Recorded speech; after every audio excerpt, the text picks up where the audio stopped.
톡톡 사연을 듣고 계신 구독자 여러분 안녕하세요. 저는 결혼을 한 달 정도 앞두고 있었던 부푼 꿈과 설레는 마음이 가득했던 예비 신부 구독자입니다. 제가 왜 결혼을 한 달 앞두고 있었던 설레는 마음이 가득했던 이렇게 제 처지를 과거형으로 알리며 사연을 시작하는지 평소 톡톡 사연을 자주 듣는 분들이라면 아마 바로 눈치채지 않으셨을까 싶은데요. 맞습니다. 이렇게 아름다웠던 제 버진로드가 어떠한 사건으로 인해 완전히 과거형이 돼버렸기 때문이에요. 한때나마 사랑이라고 믿었던 사람과 집안에게 배신당했다는 생각에 아직도 상심이 크지만 그래도 언제까지 이렇게 집구석에서 나 혼자만 왜 이러고 살아야 되나 제 삶을 비관하고 원망하고 살 수도 없는 노릇이니까요. 이왕 이렇게 된 거 사연 듣고 계신 분들에게 보세요. 세상에 이렇게 미친 사람들도 다 있습니다. 욕도 하고 또 달리 생각하니 그런 미친 집안에 발조차 들이지 않았다는 것이 되려 제 미래를 생각하면 더 복받은 일이라고 그렇게 위안을 삼고자 몇 줄 적어봅니다. 여러분 혹시 사주 있잖아요. 사주 다들 믿으세요? 저는 뭐 사주가 아무리 통계학이고 명리학이고 뭐 어떻고 사람들이 난리를 치는데 제 주변 사람들이 넌 무슨 사람한테 크게 대인 적 있냐고 왜 그렇게 사람을 못 믿냐고 안 믿냐고 할 정도로 의심이 많은 성격이거든요. 근데 저희 어머니는 아직도 집안의 중요한 일을 결정할 때 조언을 구한답시고 평소에 가시던 철학관부터 가보시는 분이에요. 이건 순전히 제 입장이지만 우리 집 일이라고는 생판 모르는 사람의 얘기 몇 마디 듣는 게 뭐 대수냐 싶거든요. 그렇게 사주를 좋아하시는 엄마를 뒀으니 제 사주 한 번을 안 받겠어요. 하나밖에 없는 외동딸이니까 골백 번도 더 봤으면 더 봤죠. 그런데 찾아가는 철학관마다 제 사주를 보고 그랬답니다. 조선시대에 태어나면 장군감이었을 텐데 남자로 태어났으면 천하를 호령했을 사주인데 딸로 태어나서 졸지에 외로운 팔자라고요. 제일 선봉에 서서 적진을 치는 장수가 주변에 항상 사람이 가득한 거 봤어. 원래 천하를 내 발밑에 두고 호령하는 사람들 인생이 제일 외로운 법이야. 시대를 잘못하고 태어났지. 시대를 잘못하고 태어났어. 그렇게 무서운 협박을 하지 않아도 안 그래도 철학관 말이라면 껌뻑 죽는 저희 엄마인데 다 늦은 나이에 간신히 자식이라고 하나 보게 된 딸내미가 결혼도 하지 못하고 평생을 외로워 죽을 수도 있다. 그런 얘기를 들으니 덜컥 겁을 집어먹게 되신 거죠. 선생님 그러면 우리 딸 어떻게 해야 되냐? 우리 딸 시집 보내려면 어떻게 해야 되냐?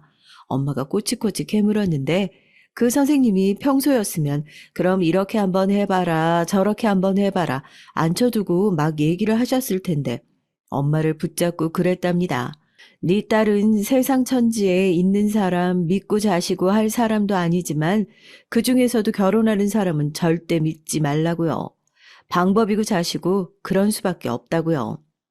그 얘기를 듣고 온 어머니 그야말로 난리가 나고 뒤집어진 겁니다. 제가 아주 어렸을 때부터 엄마는 중매쟁이처럼 제 혼처 자리를 찾아보고 다녔어요. 그래서 정말 드라마 속에서만 나오는 얘기 같지만요. 어렸을 때 결혼을 약속했던 사이, 뭐 집안이랑 집안끼리 교류하면서 제가 25살이 되면 결혼식을 올리자 약속했던 사이, 그런 사람들이 저한테도 있을 정도니까 저희 엄마가 얼마나 유난 아닌 유난을 떠셨는지 많이 보이시는 것 같지 않나요? 하여튼 뭐 나쁜 점만 구구절절 열거할 필요 없이 좋은 점도 있긴 있었네요. 남들은 학창시절에 남자친구 생겼다, 연애한다, 그런 얘기를 꺼내면 당장 헤어지라고 노발대발 했을 텐데 저희 집은 그런 분위기 속에서 남자친구 생겼다는 얘기를 꺼내면 동네 장치라도 열 기세로 기뻐하시는 건 물론 어디 사는 누구냐, 나중에 진로는 어떤 쪽으로 가고 싶어 한다냐, 부모님은 뭐 하는 분이라고 하시냐, 당장 어린 저를 붙잡고 상견례라도 할 기세로 난리를 치시면 치셨지 절대 연애를 반대하시는 분들은 아니었거든요. 더군다나 정말 저는 드라마에 나오는 여느 주인공들 못지않게 다양하게 골치 아픈 요소들을 다 가지고 있는 사람이었어요. 저희 아버지가 회장님이시거든요. 뜬금없이 그게 무슨 소리냐 하시겠지만 말 그대로 정말 회장님이세요. 할아버지에게 물려받거나 한 회사가 아니라 아버지가 젊은 날에 직접 자수성가해서 읽어놓은 결실 속에서 엄마와 저는 편안하게, 그러니까 배부른 소리라고 하실 수도 있겠네요. 그렇게 잘 살고 시간이 남아도니 결국 철학관이나 쫓아다니면서 사주를 보고 뭐 하고 하는 거 아니냐고요. 100% 틀린 소리라고 딱 잘라서 말하지도 못하겠네요. 어느 부분은 사실이기도 하니까요. 아버지가 젊었을 때는 농산물 도소매 관련 일을 하시다가 그렇게 번 돈을 가지고 성견 지명이 있어서 여기저기 부동산 투자를 하시고, 그렇게 가지고 있던 부동산에 골프장을 지어서 저희 집은 그야말로 초대박이 난 겁니다. 그러니까 사람들이 엄마가 젊은 날 이후로 공주처럼 일을 한 번도 안 했으니까 저렇게 머릿속이 꽃받친 거 아니겠냐고 저희 집안을 손가락질하고 욕하는 사람도 꽤 됐어요. 그때마다 저희 엄마는 저한테 드라마 여자 주인공 같은 인생을 살려면 사람들의 저런 핍박과 조롱도 견뎌내야 하는 거라고 별로 대수롭지 않은 일처럼 웃어 보이셨고요. 그래서 전 엄마가 사람들이 욕하는 것처럼 아무리 욕을 해도 웃고 아무리 손가락질을 해도 주목받는다고 기뻐하는 그야말로 머릿속이 꽃받친 중년 여성이라고만 생각을 했던 거죠. 그런 어머니와 달리 아버지는 굉장히 무뚝뚝하시고 일밖에 모르시는 분이었어요. 젊었을 때 험한 일을 많이 한 탓에 얼굴도 새빨갛게 익어 있고, 웃지 않고 가만히 계시면 사람들이 죄다 어디 불편하시냐, 뭐 화나신 거라도 있으시냐 물어볼 정도로 좀 까칠해 보이는 면이 있으세요. 그러니까 어머니가 정말 어디 세상 무해한 오리털 이불처럼 말랑말랑하고 푹신푹신한 사람이면 아버지는 가시로 철갑을 두르고 있는 고슴도치 같은 느낌이라고 해야 하나요? 늘 어렸을 때부터 제가 뭘 잘해도 크게 칭찬하시는 법이 없으시고, 또 혼낼 때는 어떻게 엄하게 혼내시는지 엄마가 말로도 듣지도 않으시고, 그런데 사실 엄마한테는 죄송스러운 말씀이긴 하지만 그렇게 혼내고 곁을 주지 않는 아버지처럼 살고 싶다, 아버지를 닮고 싶다, 그런 생각을 하면서 유년 시절을 보내왔어요. 깡 시골에서 뭐 잘하는 거 하나 없이 오로지 맨 주먹 두 쪽 달고 서울에 올라와 지금 사원수가 300명이 채 안 되는 중소기업을 운영하게 됐으니 그야말로 성공 신화가 따로 없는 거죠. 그래서 저는 자랄 때부터 어머니 편보다 아버지 편에 조금 더 가까웠다는 것만 알아주세요. 초등학교, 중학교, 대학교 졸업하고 하고 싶은 일을 정하지 못해 집에 눌러앉아 있던 그 시기에도, 그럼 이렇게 안 바쁠 시기에 선 봐서 결혼이나 얼른 하라면서 제 등을 떠미셨던 어머니와 달리, 그럼 나중에 회사에서 일이라도 할 수 있게 지금 이 남은 시간에 자격증이라도 따는 게 어떻겠냐 조언하시던 아버지였으니까요. 제가 이렇게 얘기한다고 저희 어머니가 뭐 딸의 성공은 바라지도 않는 못된 계모 같은 사람 아니냐? 절대 그런 건 아니에요. 엄마 입장도 이해가 영 안 가는 건 아니었죠. 아버지랑 마찬가지로 시골에서 올라와서 계속 변변찮은 직장만 전전하시던 분이었는데, 그때 정주영 회장 저리 가라 하는 눈에 힘 빡 들어가 있고 의지력 강한 남자를 만나서 여자들의 평생 꿈 중 하나라는 집안 살림에 손도 안 대는 가정주부 놀이를 하고 있으니 나름대로 그것도 대단하시다고 할 수 있겠죠. 그러니까 엄마 입장에서는 아버지랑 결혼을 한 게 아버지라는 반짝거리는 보석을 원석 상태에서 잘 알아보고 엄마가 잘 깎고 닦고 한 게 그게 인생 최대의 업적이시고 자랑스러운 훈장 같은 느낌인 거예요. 딸도 그렇게 편안한 인생을 살았으면 좋겠는데 가는 곳마다 무슨 장수가 어쩌고 결혼이 어쩌고 힘 빠지는 소리만 해대니까 당연히 조급하게 제 등을 떠미셨던 것도 영 이해가 가지 않는 건 아니었습니다. 그런데 저는 아주 화목하고 더할 나위 없이 만족스럽다고 생각했던 저희 집안의 분위기가 제가 인연을 만나는데 강력하게 발목을 잡는 요인이 될 거라고는 단 한 번도 생각한 적이 없었어요. 그런데 살면서 깨달은 게 하나 있거든요. 사람들은 생각보다 자기가 원하는 것을 위해서 얼마든지 뻔뻔스러워질 수도 있고, 우리나라에서 아직도 집안에 돈이 많다라는 얘기는 주위 상황을 전부 고려하지 않고 오로지 그거 하나만 보고 사랑에 빠질 수 있는 중요한 요소가 될 수 있다고요. 그러니까 선이라는 특성상 결혼을 할 사람의 조건을 보고 부르는 이적시장 같은 느낌 아닙니까? 그러니 저희 아버지의 직업이 아버지가 가지고 있는 회사가 시장에 올라왔을 때 자체는 굉장한 메리트고 좋은 옵션으로 달라붙어서 사람들이 호감을 가질 수 있는 포인트가 되는 거죠. 그런데 저희 부모님도 연애 결혼이시거든요.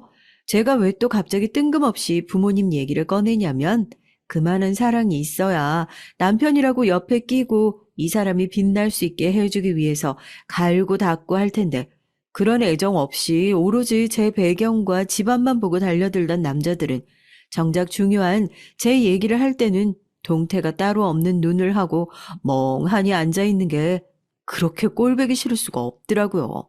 제가 선을 봐왔던 횟수만 얼추 세어봐도 지금 제 나이가 29이니까 1년에 못해도 10번? 거의 한 달에 한 번꼴로 선을 봤고 24부터 그러기 시작했으니까 50번이 넘게 선을 본 저한테도 웃지 못할 기록이 생겼네요. 30이 가까워져 오니까 점점 더 마음이 조급해져 오는 엄마와 달리 제가 이렇게 엄마가 보기에는 손을 놓고 있는 것과 다름없이 제 결혼이 마치 남일인 것 마냥 관심을 두지 않는 데는 다 그럴 만한 이유가 있습니다. 대체 뭐냐고요? 저는 이미 약혼 실패를 한번 겪어본 사람이었거든요. 부모님도 저도 저희 집안에서는 이 얘기가 거의 금기시되고 있어서 어디서 처음 말을 꺼내보는 건데 1년에 10번씩 선을 보는 사람인데 아무리 사람들이 개차반들이라고 하더라도 거기서 마음에 드는 사람 한 번 안 나왔겠어요? 제가 26쯤에 중매쟁이, 흔히 뚜쟁이라고 하죠. 그렇게 선자리가 들어와서 선을 보게 됐고 여태 만났던 사람들과 달리 제 얘기에도 귀를 기울여주고 아, 그래, 이 사람은 우리랑 집안 수준도 확실히 비슷한 편이고 또 마냥 우리 아버지 돈만 밝히는 그런 사람도 아닌가 보구나 싶어서 약혼을 했었던 적이 있었어요. 그런데 그 약혼은 정말 오래가지 못했어요. 왜냐고요? 그 남자의 눈이 동태 눈깔이었던 걸 제가 알아버렸거든요. 그 사람은 그야말로 저한테 관심이 많은 남자가 아닌 저한테 관심 많은 척 연기를 기가 막히게 잘하는 남자였을 뿐이었습니다. 자기는 처가살이도 괜찮다. 다니고 있는 직장이 있는데 아버지 회사가 늘 궁금하고 일도 해보고 싶었는데 한 자리 주시면 거기서 회사 일도 좀 배워보고 하고 싶다. 그렇게 얘기를 하길래 야망 있고 배움의 끝이 없는 괜찮은 남자라고 생각했었죠. 그런데 정말 우연한 기회로 그 남자가 본인 친구들이랑 하는 얘기를 듣게 됐거든요. 제가 데이트를 나가서 술집에서 우연히 그 남자의 친구를 마주치게 됐는데 제가 화장실에서 손을 씻고 나오는 사이 그런 겁니다. 너 저 여자 만나면 확실히 팔자 필 수 있는 거 맞냐고요? 아, 그렇다니까. 명기 너 우리 집 지금 상황 어떤 줄 알지? 옛날에 왜 농개가 뭐 10손가락 반지 끼고 일본 장수 끌어안고 자기 몸 던졌다고. 내가 지금 그런 희생정신으로 저 여자 뒤나 빨아주면서 결혼 준비하고 있는 거지. 집안에 돈이 어마어마하게 많다던데. 거기다가 외동딸이잖아. 회장들이 아무리 밖에 나가서 허리 꼿꼿하게 세우고 다녀도 집에서 지 딸 하나 이겨먹는 인간 없다고. 하여튼 결혼만 하면 야금야금 처갓집 돈 빼다가 우리 집 곳간 메울 거니까 너도 이렇게 마주치더라도 내 연기 흐름 깨지 않게 방해하지 마. 나 앞으로 평생 이러고 살아야 될지도 모른단 말이야. 갑자기 자기 집안이 기울게 돼서 그러니까 저랑 결혼을 해서 이 집 사이가 되어 나중에는 아버지가 저한테 물려주실 회사를 자기가 중간에 가로챌 궁리를 하고 있었던 겁니다. 그래도 얼마나 다행이에요. 약혼까지 한 상태에서 그 사실을 알게 됐으니까요. 정말 화도 나지 않고 아, 사람들은 왜 다 하나같이 이 모양 이 꼴인 걸까? 뭐 하나 믿을 만한 사람도 없고 괜찮은 사람도 없고 하나같이 돈만 밝히는 추잡스러운 인간들 뿐일까 한숨이 절로 나오더라고요. 아, 그래서 그 남자 어떻게 했냐고요? 얌전히 헤어져 줬냐고요? 아니요. 제가 또 그런 건 몰라도 그렇게 억울한 일을 당했을 땐 어머, 나한테 어떻게 그런 소리를 할 수 있지? 하고 돌아서서 눈물이나 찍어대는 그런 한떨기 꽃 같은 스타일은 절대 아니거든요. 그 얘기를 듣자마자 화장실에서 걸레 빨려고 바켓에 잔뜩 담아놓은 물통을 들고 테이블 뒤로 가서 그 남자 머리에 그 물을 와락 부어버렸습니다. 물을 잔뜩 뒤집어 쓰고 허우적거리는 꼴이 얼마나 우습던지요. 저는 대체 이게 무슨 짓이냐고 소리를 지르는 그 남자를 뒤로하고 직원한테 제 연락처를 남긴 쪽지를 건넸습니다. 바닥 청소도 해야 하고 치울 게 많아 보이는데 사람 보내주든 다 치우시고 나서 돈을 보내주든 어떻게든 보상해드리겠다고요. 지금 이게 뭐 하는 짓이야? 너 미쳤어? 미친 건 너겠지. 어디다 대고 삿대질이야? 한 번만 더 내 얼굴 앞에 그 더러운 손가락 올려봐. 다음번엔 물 때려붓는 게 아니라 네 손가락을 잡아 꺾어버릴 거니까. 아니, 나는 논 게 어쩌고 물에 뛰어든다 어쩌고 하길래 이렇게 뽀송하게 말라있는 사람이 무슨 논개 타령인가 싶어서 아무래도 머리가 제대로 맛이 간 게 틀림없구나 싶어서 정신 좀 차리라고 시원한 물 한 바가지 쏟아준 건데 기분이 그렇게 나빴나 봐. 그런데 어쩌니 내 성격이 워낙 지랄 맞은 통에 우리 집 사이가 되려면 이 정도 지랄은 기본이구나 하고 버텨야 할 일이 많을 텐데. 분명히 말해두지만 넌 내 남편감에서 탈락이야. 어디 가서 쪽팔린 일 당하고 싶지 않으면 네가 먼저 찬 거다. 이런 말도 안 되는 헛소문 퍼뜨리고 다니지 말고. 그런 소문 내 귀에 들리는 순간 다음번은 물이 아니라 뭘 네 얼굴에 엎어버리게 될지 모르겠으니까. 알아들었어? 알아들었으면 짐 챙겨서 네 쓸데없는 친구랑 같이 당장 내 눈앞에서 사라져. 당장! 꽁지가 빠져라 도망가는 모습을 보면서 와, 내가 저런 사람이랑 잠시나마 결혼을 약속하고 행복한 미래를 꿈꾸었다는 사실이 그저 창피하고 불쌍하게만 느껴졌어요. 그때부터인 것 같아요. 결혼이 제 인생에서 한 발자국씩 도망가기 시작했던 시점이요. 그래도 결혼 직전까지 갔던 사람인데 파혼의 충격이 저라고 없었겠어요. 오히려 파혼 자체가 저한테 뭔가 하나의 트라우마가 된 거예요. 결혼을 하려고 저한테 다가오는 사람들은 꼭 제가 아니라 아버지의 재산을 노리고 오는 사람들인 것 같고, 사람들은 집안 차이 나는 결혼을 절대 못한다. 오히려 저희보다 못 사는 집에 사는 사람들을 만나면 열등감에 가득 찌들어 있을 거다. 그렇게 얘기를 했었는데, 제가 직접 결혼 시장에 나가서 겪어본 바로는 그게 아니었으니까요.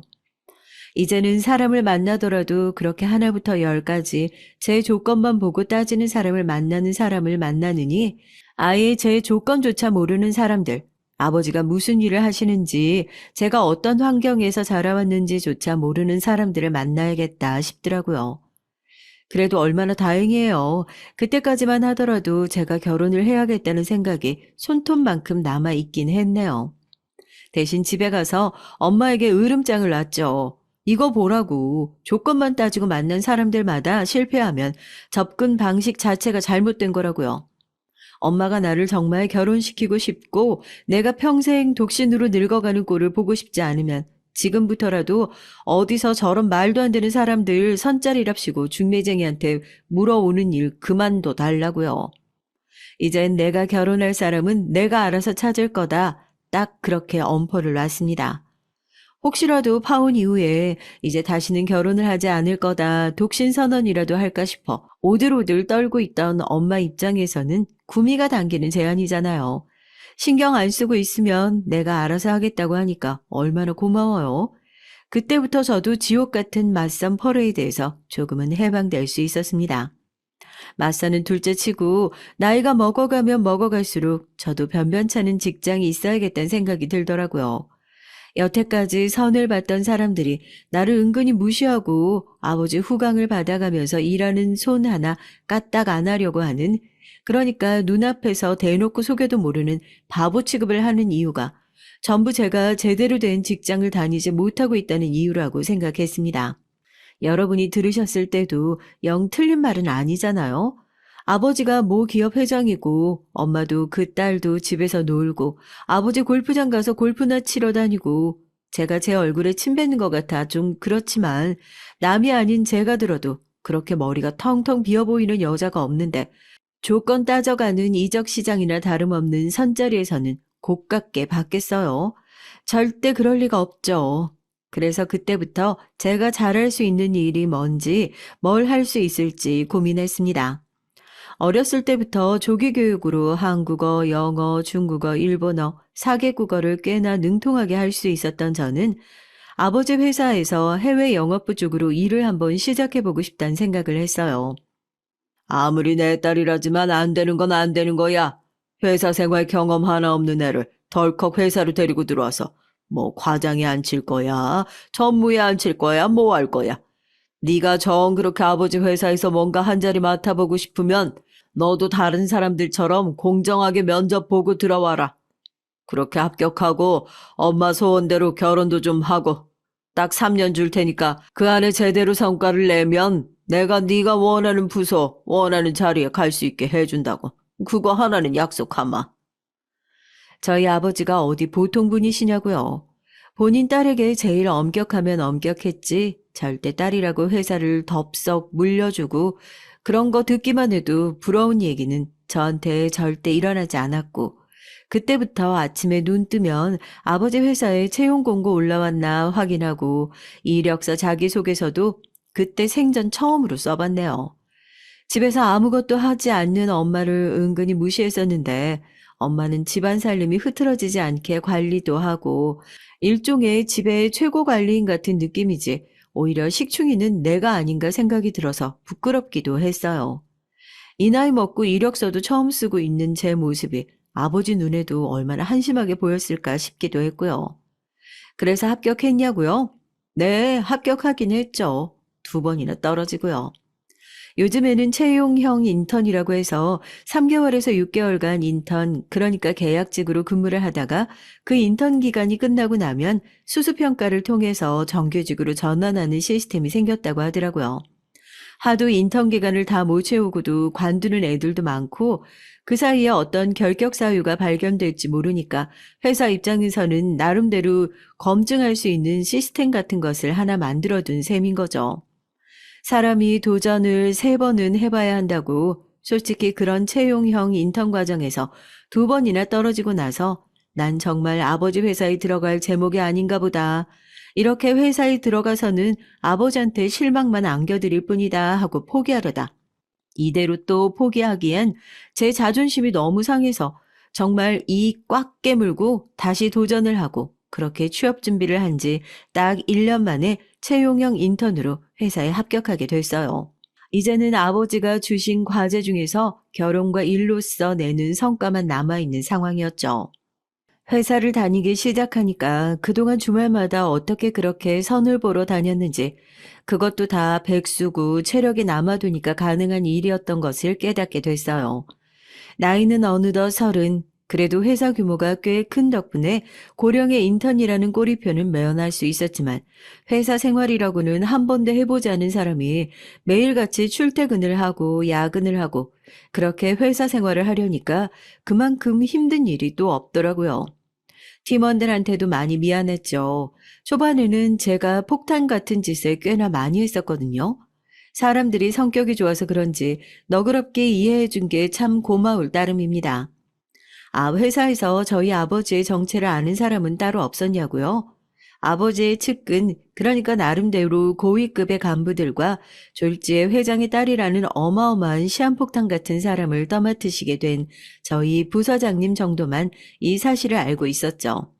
아직도 부서장님한테 인사를 드렸을 때 그 오묘하게 불편해하시는 모습이 서운해요. 정말 평사원들과 똑같이 대해달라, 회장 딸이라고 차별하거나 특별 대우를 해주는 건 원치 않는다. 그렇게 얘기를 했는데 저희 부장님 정말 착실하게 제 부탁을 들어주고 계셨죠.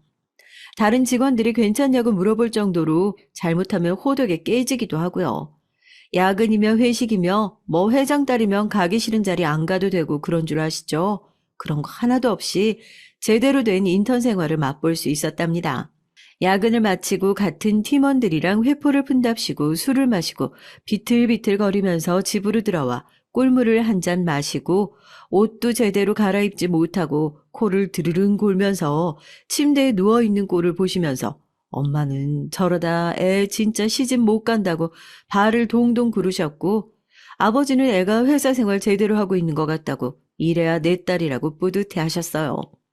그렇게 제 인턴 생활은 순항 중이었었고 저는 얼마 지나지 않아 다른 곳이 아니라 아버지 회사로 들어오길 정말 잘했다. 그런 생각을 하게 된 계기를 마주하게 됐습니다. 저에게도 드디어 말도 안 되는 운명의 짝이 나타났거든요. 그것도 그렇게 주말마다 쫓아다니던 호텔, 카페나 고급 레스토랑이 아닌 꼼장어집에서 말입니다. 이렇게 얘기하면 뭐 꼼장어 먹다가 눈이라도 맞았나 하실 텐데 그건 아니고요. 인원 규모가 큰 탓에 전사 회식을 진행한 적은 거의 없고 팀별로 나누어서 돌아가며 회식을 진행하는 경우가 많았는데 저희 부장님의 올드하신 취향 덕분에 아주 허름한 꼼장어 집으로 이번 회식이 결정됐거든요. 그 자리에서 산업 간호사로 회사에 들어오게 된 예비 신랑을 처음 만나게 된 겁니다. 아버지의 회사에 생산 라인이 있다 보니 크고 작은 사고가 많이 발생하거든요. 그런 것들을 사전에 예방하고 응급조치를 빨리 할 수 있도록 사내 간호사를 채용하는데 이번에 채용된 간호사, 그러니까 제 예비 신랑이 사람들 사이에서 소문이 자자했어요. 얼굴이 너무 잘생겨서 왜 옛날에 남고에서 예쁜 보건 선생님이 들어오면 애들이 엄살이든 꾀병이든 지어내서 줄 서서 찾아갔던 것처럼 우리 회사도 지금 그러고 있다고요. 예비 신랑이 회사에 들어오고 난 이후로 이것저것 자문을 구한답시고 여자 직원들이 줄을 서서 찾아가는 통에 웃지 못할 진풍경이 생기기도 한다고 그러는데 그날 보니까 알겠는 거예요. 진짜 잘생기긴 잘생겼더라고요. 톡톡 사연에서 들었던 것 같은데 부부싸움 해도 얼굴 잘생긴 거 보면 웃다가 기분 싹 풀린다고요? 저런 사람이면 그럴 법도 하겠다 싶은 외모였습니다. 그때 그냥 회사에 있는 잘생긴 직원 딱 그 이상도 이하도 아닌 사람이었는데 의도치 않게 저도 조만간 아프게 돼버려서요. 요즘 아버지 회사에 들어와서 너무 무리했던 탓인지 원래 있었던 빈혈이 심해져서 가만히 걷다가도 빙글하고 하늘이 돌아버려서 안 되겠다 싶어 저도 산업 간호사인 예비 신랑을 찾아가게 됐어요. 제 증상을 묻고 약도 주고 침상에 커튼을 쳐줄 테니 잠깐 쉬었다 가라고 얘기를 하더라고요. 이제 막 눈을 감고 잠에 들려고 하는데 제 이름을 얘기하길래 깜짝 놀라 커튼을 살짝 열고 예비 신랑을 쳐다봤습니다. 서효원 사원님 맞으시죠? 빈혈이 심해지는 건 일시적인 증상일 수도 있지만 심리적인 문제일 수도 있어요. 제가 사원님 볼 때마다 얼굴 근육에 항상 힘이 들어가 있는 것 같아서 저 사람은 대체 뭐가 저렇게 신경 쓰이고 긴장되어 있길래 늘 저렇게 경직된 표정으로 다닐까 궁금했었거든요. 같이 일을 하는 건 아니라서 잘하고 있으니까 걱정하지 마셔라. 이런 조언 못 해드리겠지만요. 저도 간호사 하면서 이런저런 사람들을 많이 만나본 바로는 그렇게 긴장하신 분들이 항상 남에게 인정받고 잘하기 위해서 더 많은 노력을 하면서 살고 계신다는 거 저는 알고 있다고요. 예비 신랑이 누워있는 저에게 그런 따뜻한 얘기를 꺼내는데 순간적으로 온 몸에 들어가 있던 긴장이 탁 하고 풀리는 느낌이 들면서 눈물이 찔끔 나오는 거예요. 어떻게 사람을 이렇게 잘 보나 싶더라고요. 아버지한테 인정받기 위해서 회사에 들어온 이후로는 늘 긴장되고 경직된 모습이었는데 가족들도 못 알아차린 그 모습을 이 남자는 어떻게 알아차리고 이렇게 따뜻한 위로를 건네는구나 하고 마음이 몽글몽글해지고 침대에 누워서 펑펑 눈물을 흘리는 저에게 티슈를 가져다 주고 따뜻한 차를 내어주는 그 마음에 반해서 다른 사람들처럼 저도 보건실에 열심히 출석 도장을 찍는 그런 직원이 됐습니다.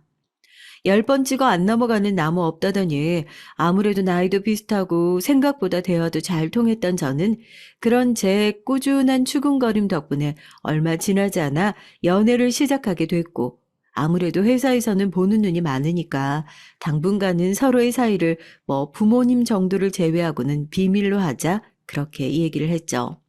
저희 엄마한테 말을 하니 난리가 났어요. 드디어 결혼할 상대를 만난 것 같다면서 이런 경사가 또 없다고요. 당장 내일 모레라도 비어있는 예식장이 있으면 결혼을 시킬 기세로 난리를 치기에 제발 천천히 좀 가자.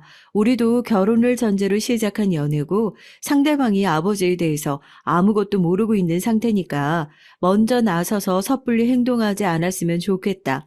엄마 말대로 내가 결혼까지 생각하고 있는 것만큼 이번에는 조금 신중하게 생각하고 다가갔으면 좋겠다. 그렇게 얘기를 했어요. 저를 아는 사람들은 주변에서 그런 조언을 하기도 했죠. 계룡남이라는 얘기 들어보셨나요? 개천에서 용난 남자라고 그렇게 자기 힘으로 뭔가를 해내고 개천을 빠져나온 남자들과는 말로는 설명할 수 없는 수준 차이가 날 거랍니다. 사람은 익숙해진 환경이 있는 법인데 아무리 벌이가 좋아지고 살림살이가 나아져서 개천을 빠져나왔다고 생각하겠지만 결국에 사는 모습을 보면 그 개천에서 벗어나지 못하고 아등바등하고 있을 거라고요. 제 성격 아시잖아요. 그런 얘기를 들었을 때 정말 대수롭지 않게 생각했거든요. 그저 내가 좋은 사람을 우연한 기회로 만나게 되고 결혼이 좀 늦어졌지만 정말 평생을 함께할 수 있을 것 같은 반려자를 만난 것 같으니까 주위에서 이렇게 질투 어린 시선을 보내기도 하는구나. 그런 친구들이 흔히 할 수 있는 시샘과 질투라고 생각하고 말았죠. 그런데 여태 다른 환경에서 살았다는 것은 정말 친구들 얘기대로 극복할 환경 수준이 크다는 것을 결혼 얘기가 실제로 오가고 나서부터 깨닫기 시작했습니다. 상견례를 하기 전 두 사람이 결혼식장부터 혼수에 관련된 얘기를 하기 시작하면서부터 이런 천생연분이 없다고 생각했던 예비 신랑과의 사이도 조금씩 틀어지기 시작했기 때문이에요. 뭐 여자 문제, 시댁 문제 이런 거라면 말도 안 하죠. 아주 사소하고 너무 사소해서 신경 쓰이지만 말하기도 없어 보이는 그런 것들 있잖아요. 시작은 혼수 때문이었어요. 아무래도 혼수는 내 쪽에서 해가야 하고 뭐 살림을 나중에 누가 하든지 간에 내가 쓰고 싶은 가전들 위주로 조금 추려봤어. 처음에는 홈시어터까지 넣었는데 아직 신혼집 구조나 이런 것들 잘 모르니까 나머지 것들은 살면서 차차 하나씩 맞춰가는 느낌으로 하면 괜찮겠다 싶어서.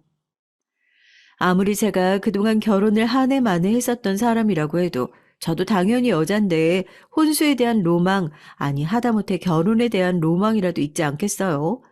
그래서 몇 날 며칠 신나는 마음으로 혼수를 골라 담고 엄마 팔짱을 끼고 오랜만에 딸 노릇을 하면서 여기저기 발품을 팔아서 최대한 합리적인 가격에 제가 갖고 싶었던 것들을 꾸리기 위해서 목록을 다 만들었죠.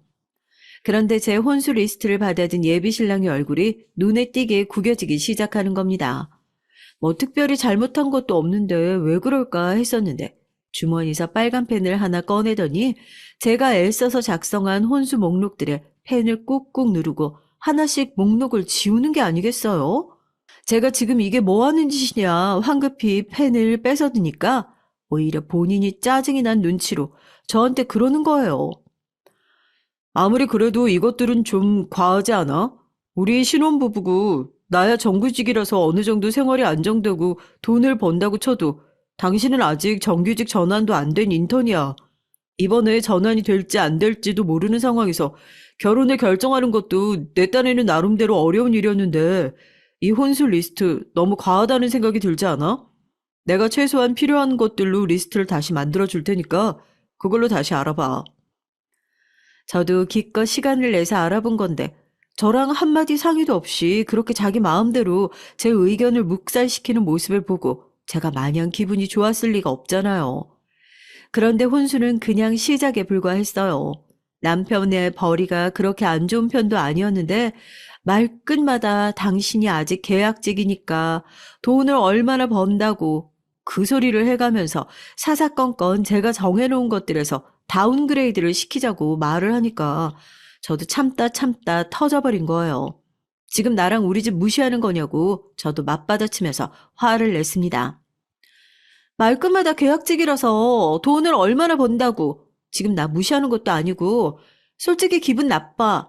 결혼식은 신부를 위한 날이니까 나 원하는 대로 다 하자는 얘기는 그냥 나 달래려고 한 거짓말인 거야? 아, 이렇게 하고 싶은 대로 할 거면 나한테 맡긴다는 소리를 왜 한 거야? 아니, 나는 그런 뜻이 아니었어. 당연히 당신이 사정이 된다고 하면 내가 말릴 일이 뭐가 있겠어. 괜히 나 때문에 마음 상한 거라면 미안해. 정말 그런 의도로 얘기했던 거 아니야. 제가 버럭 화를 내고 단호하게 이런 식으로 시작부터 자꾸 틀어지기 시작하면 어떻게 내가 마음 편하게 결혼 준비를 할 수 있겠냐 얘기를 하니까 그제서야 당황해서 저를 어르고 달래고 결혼 준비하면서 말도 안 되는 이유들로 싸운다고는 익히 들어서 알고 있었지만 이런 황당한 이유와 방식으로 싸우게 될 줄은 몰랐죠.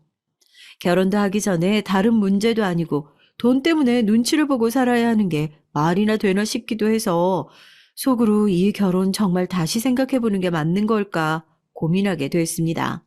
예비 신랑과 평소에 이런저런 이유로 티격태격하긴 했지만 제가 이렇게 크게 화를 낸 적은 처음이라서 적잖이 당황한 눈치였고 며칠 동안 회사에서 마주쳐도 원래 그러긴 했지만 눈길조차 주지 않고 쌩하니 지나치고 저도 나름대로 화난 티를 많이 냈었어요.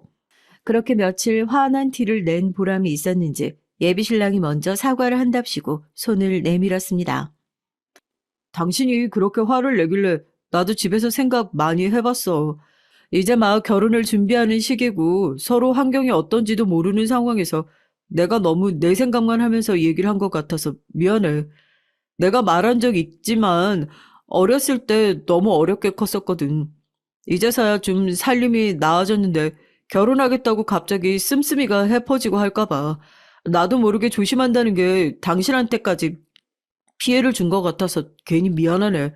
그동안 결혼 준비하느라고 많이 힘들었을 텐데 이번 주말에는 호텔에서 호캉스라도 하루 즐기고 오자. 가서 맛있는 것도 먹고 스파도 받고 하면 기분 좀 나아지지 않을까? 나도 그동안 당신 고생했던 거 못 챙긴 거 사과도 하고 싶어서. 미안해, 정말. 진심 어린 사과를 하는데 거기서 됐다. 난 사과고 뭐고 안 받고 그냥 이 결혼 엎을란다. 그러면 제가 정말 성격 이상한 사람인 거죠. 그래도 자기 딴에는 나름대로 사과를 하려고 이것저것 신경을 많이 썼구나 싶어서 알겠다고 같이 가자고 그렇게 주말에 호텔로 때 아닌 바캉스를 가게 됐습니다.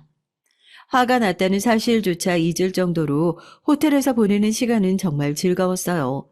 결혼을 준비하는 내내 돈돈거리던 예비 신랑답지 않게 꽤나 비싼 호텔에서 비싼 음식에 스파까지 해서 내 화를 풀어주려고 저 자린고비가 돈을 꽤나 썼구나 싶어서 거기서 마음이 조금 풀리더라고요. 다음날 아침 연박으로 끊어두어서 체크아웃 시간은 넉넉하게 남았고 시계를 보니까 10시가 넘어서 호텔에서 나오는 조식 서비스 시간은 이미 지나가 버린 상태였더라고요. 배가 조금 출출해서 뭐라도 먹어야겠다 싶어 예비 신랑을 깨워 뭐라도 간단하게 먹을까 했는데 세상 모르고 자고 있는 사람을 깨우기도 그래서 그냥 간단하게 룸서비스를 시켜 먹어야겠다 싶었습니다. 룸서비스라고 해서 뭐 거창한 음식을 시켰던 건 아니고 그냥 스크램블이랑 오렌지 주스 이렇게 간단하게만 시켰죠. 회사 일로 확인해야 할 게 있어서 노트북을 켜고 일을 하면서 그래서 혼자 간단하게 아침을 먹고 있는데 예비 신랑이 이제 막 깼는지 부스럭거리는 소리가 들리더군요. 조식 서비스 놔두고 무슨 룸 서비스를 시켜 먹어. 여기 오렌지 주스가 얼만 주나 알아? 한 잔에 16,000원이야. 밖에 나가면 그 돈으로 우리 둘이 밥 한 끼를 먹을 수 있는 돈인데 차라리 날 깨워서 밥을 먹으러 나가자고 하지. 지금 이걸 시킨 거야? 그 얘기를 듣는데 제가 무슨 생각이 들었냐면요. 오렌지 주스 16,000원. 당연히 비싸죠. 호텔이니까요. 뭐 생과일을 착즙하고 어쩌고 저쩌고 해도 제가 오랜만에 기분 내서 사치를 부렸던 건 맞아요. 그런데 단순히 예비 신랑에게 혼나서 억울하다는 생각보다는 이 사람이랑 결혼을 하고 나면 난 평생 이렇게 호텔에 와서 사치 한 번을 마음껏 편하게 못 부리면서 그렇게 살 수밖에 없겠구나 하고 한숨이 푹 나왔답니다. 황당해하는 예비 신랑을 뒤로하고 전 조용히 짐을 챙겼어요. 내 기분 풀어주겠다고 여기 온 거 아니었어? 나도 더 이상은 여기서 당신한테 이런 소리 들어가면서 못 있겠다. 체크아웃은 내일까지니까 당신은 여기서 좀 더 묵고 있다가 오지 그래? 우리 둘 다 오늘 나가버리면 그것도 너무 돈 아깝지 않겠어? 절 잡으려고 문 앞까지 다급하게 쫓아왔다가 제 얘기에 고민하는 모습을 보니 남아있는 정남이가 다 떨어지는 것 같더라고요. 그렇게 생각할 시간을 갖자 통보하고 집으로 돌아왔어요. 뭐 이런 적이 한두 번이었겠냐고요. 제가 백화점에서 장을 볼 때마다 본인 어머니는 재래시장 가서 두부 한 모를 사더라도 단돈 50원이라도 깎으시려고 하는 사람이다. 옆에서 이야기를 할 때 같이 수박을 나누어 먹는데도 이 흰색 부분까지 깔끔하게 다 베어 먹어야지 뭐 하는 거냐고. 본인 어머니는 이 부분만 따로 잘라서 양념을 해서 드시기도 하셨다고 얘기를 할 때마다 진작에 나랑은 맞지 않는 옷이라는 것을 알아봤어야 했는데 오히려 제가 눈치가 너무 없었던 거죠. 그 살아오는 환경이라는 게 정말 뿌리 깊은 거라서 본인이 아무리 고치겠다, 달라지겠다 하더라도 이런 사소한 순간들로 평생 조금씩 틀어질 걸 생각하니까 전 이 결혼은 또 아니다 싶었습니다. 그날 집으로 돌아가서 엄마에게 울면서 이번 결혼도 망한 것 같다, 실망시켜서 너무 미안한데 이 사람이랑 앞으로 살아갈 자신이 없다. 아니다 싶을 때 관둘 수 있을 때 그만하고 싶다고 울고불고 엄마에게 그동안 있었던 얘기를 얘기했고 엄마도 제 얘기를 얼추 들으시더니 그런 사람이랑 못 사는 게 당연한 거 아니냐면서 엄마 그렇게 네 결혼에 목매는 사람 아니라고 너 원하는 대로 해라. 네가 평생 상처 안 받고 행복하게만 살 수 있다면 결혼을 하든 못하든 그게 뭐 얼마나 대수인 일이냐고 위로를 해주셨어요. 엄마의 말씀에 힘을 입어 예비 신랑에게도 우리 결혼은 없던 일로 하는 게 좋을 것 같다면서 파혼 통보를 하게 됐습니다. 뭐 남녀 사이에 두 사람이 만나서 헤어지는 일 정도는 자연스러운 일 아니겠어요? 그런데 그런 생각을 한 건 순전히 저만의 착각이었다 싶을 겁니다. 왜냐하면 얼마 지나지 않아서 그동안 비밀 연애로 만나왔다는 사실이 무색하게끔 제가 사람들 앞에서 대놓고 창피를 당할 만한 일이 생겼거든요. 뭐 이별의 아픔이야 이별의 아픔이지만 차버린 사람은 제 쪽인데 제가 슬퍼하고 아파하는 것도 웃기잖아요. 평소와 다를 바 없이 일을 하고 있는데 사무실 입구 쪽에서 시끌시끌한 소리가 들리는 겁니다. 누가 찾아왔나 싶었는데 회사에 올 일이 전혀 없어 보이는 중년 여성이 입구 쪽에서 누구를 찾는 것 같은 눈치더라고요. 거래처에서 뭐가 잘못됐나 싶어서 저도 귀를 기울이고 있는데 그 중년의 여성의 입에서 나온 이름은 놀랍게도 제 이름이었어요. 제 이름을 큰 소리로 불러가며 어디 있냐고 당장 나오라고 그러고 듣도 보도 못한 사람인데 대체 무슨 억하심정이 있어서 회사까지 찾아와 저렇게 고성을 내나 싶어 제가 얼른 앞으로 나섰습니다. 그게 전데요? 무슨 일로 저를 찾아오신 거예요? 아니, 그걸 떠나서 대체 누구신데 절 어떻게 알고 계신 거죠? 너구나 하면서 한 대 칠 기세로 저에게 다가온 여성이 너구나 하면서 본인을 소개하는데 혹시 얘기를 들으시면 맞추실 분 있으실까요? 저를 찾아온 그 중년의 여성 정체는 바로 제 예비 신랑의 어머니, 그러니까 하마터면 제 예비 시모가 될 뻔한 분이셨던 거죠. 저에게 삿대질을 하면서 폭언을 쏟아내기 시작했습니다. 뭐 다 헤어진 마당이지만 호칭을 달리하는 것도 이상하니까 예비 시모라고 하는 점 이해해 주세요. 그래, 너구나. 진짜 기가 막혀서. 얘기 들어보니까 너 무슨 계약직 직원이라며? 여기 정규직 직원도 아니고 그런 기집애가 어디서 감히 우리 아들을 넘보긴 넘봐? 우리 아들이 이 회사 정규직으로 들어오려고 얼마나 고생을 했는지 알기나 해? 아무것도 없는 주제에 그렇게 씀씀이가 해프다고. 아이고, 어디서 집안에 사람을 들여와도 이런 사람을 들여와서 하여튼 내 눈에 흙이 들어가기 전까지 너희 결혼 절대 허락 못하니까 그런 줄 알아. 아주머니, 아직 그 사랑하고 아끼는 아드님한테 얘기 못 들으신 모양인데 저희 이제 파혼했어요. 그 말이 무슨 뜻인지 아세요?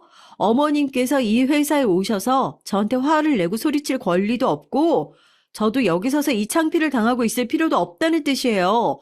대체 뭘 반대하고 싶으시고 무슨 욕을 하고 싶으셔서 창피한 것도 모르시고 아들이 일하는 회사까지 쫓아오셨는지 모르겠지만 좋은 말로 할 때 돌아가세요.